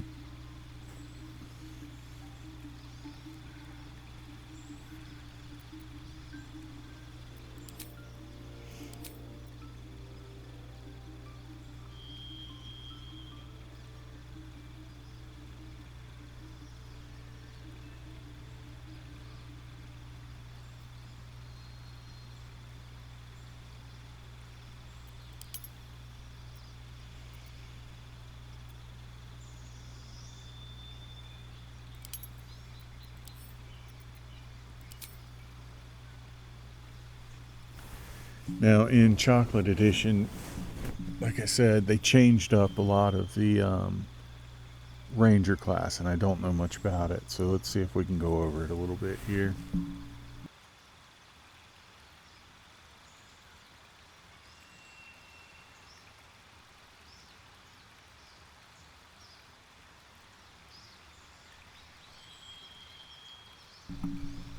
Now, okay, I'm trying to get my microphone settled here. We've got the typical, the Bounty Hunter, the Keeper of the Veil, the Magebreaker, the Ranger Knight, and the Sanctified Stalker. Some new ones. Pilgrim. You're on a pilgrimage, communing with your God, gain religion proficiency. You're able to cast Divine Favor with a spell slot. Doesn't feel right. As a wilderness sage, you're accustomed to being sought out for your wisdom. That's hardly Shadowheart. Trained to protect bounties and wards alike. You can cast Sanctuary once per short rest and Warding Bond once per long rest. That's interesting. Expending spell slots. You fancy yourself a monk. In the open road in the wilds or your monastery. If your dexterity is higher than your strength, which it is in our case, and your weapon is neither heavy nor exclusively two-handed, you can attack with your dexterity instead of strength. That's great, except we already have something like that with our favored weapon when it comes to spears and daggers, where we can use our wisdom. But I guess the question is, what are we going up in? Are we going to go up in dexterity, or are we going to go up in wisdom?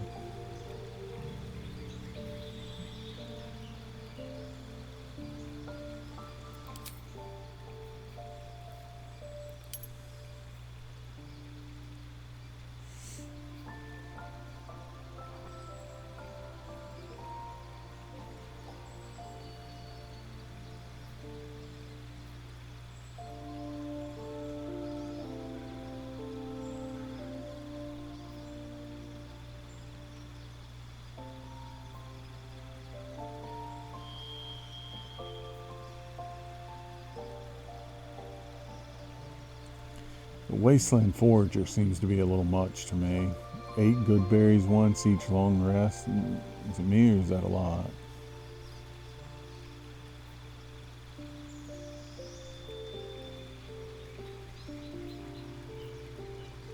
I think for Shadowheart I would go Urban Tracker to get her that sleight of hand proficiency.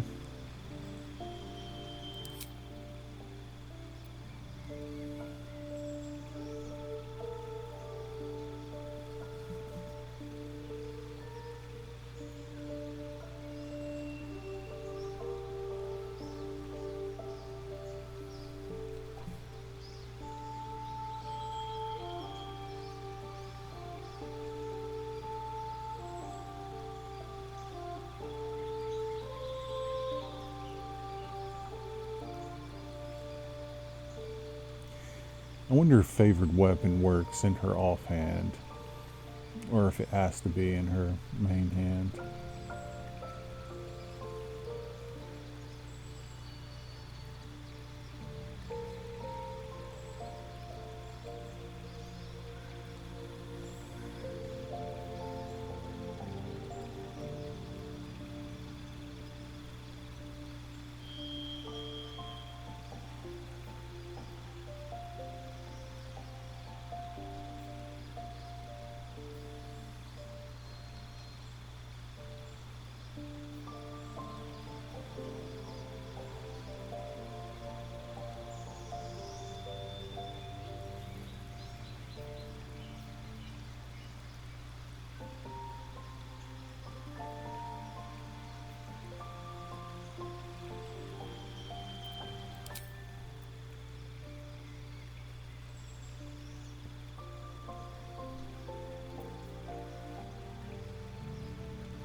You might want to just skip forward here if you're watching this. I'm just thinking about this way too much. I don't know what to do with her.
Alright, I don't think this is the best option as far as mechanics go, but I'm going to go rogue with her right now.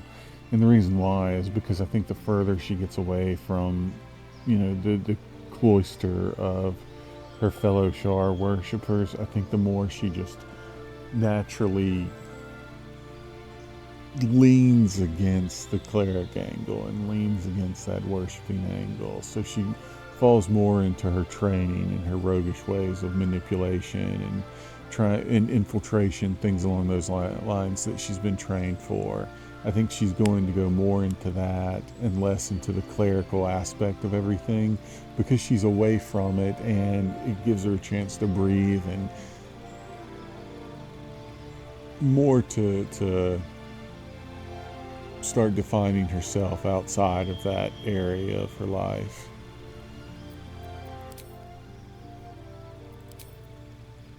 So if she's going to be a rogue, I might as well have her have that sleight of hand,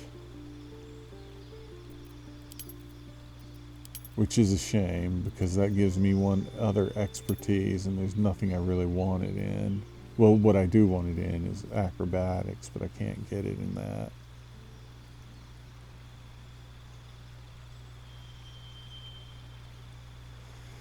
So what I can get it in is religion, insight, and persuasion.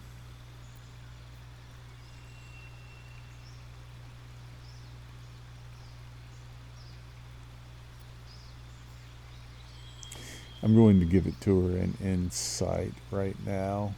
Religion, she probably doesn't know much about religion other than Shar. They probably didn't teach her a whole lot about other religions other than those other religions are bad. Insight, she would have to have learned how to read people to survive in the place she was in. So maybe that's what she's gotten good at over time. So I think I'm going to go with that. Again, I know it's not the best mechanical choices, but let's just go forward and see how it works.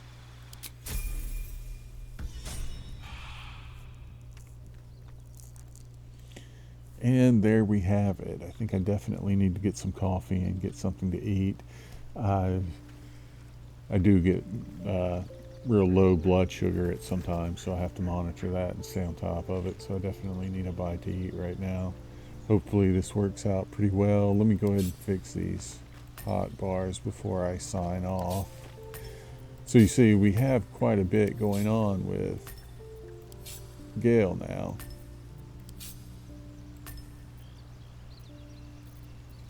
And the way it works with his spell book is we have the Orb Bearer, which has its own spells to prepare, and the Wizard, which has its own spells. When it comes to learning spells, it doesn't matter where you click, and for scribing purposes, all of the learning spells is going to default to the Orb Bearer for preparation, which means there's going to be very few spells that are allowed to be prepared that are learned spells or scribed from scrolls. I'm going to have to see how that works. I think it's going to be a detriment in the long run. as opposed to starting wizard first and learning spells that way. Alright, I guess that's pretty much everything. Let me know what you think if you happen to watch this.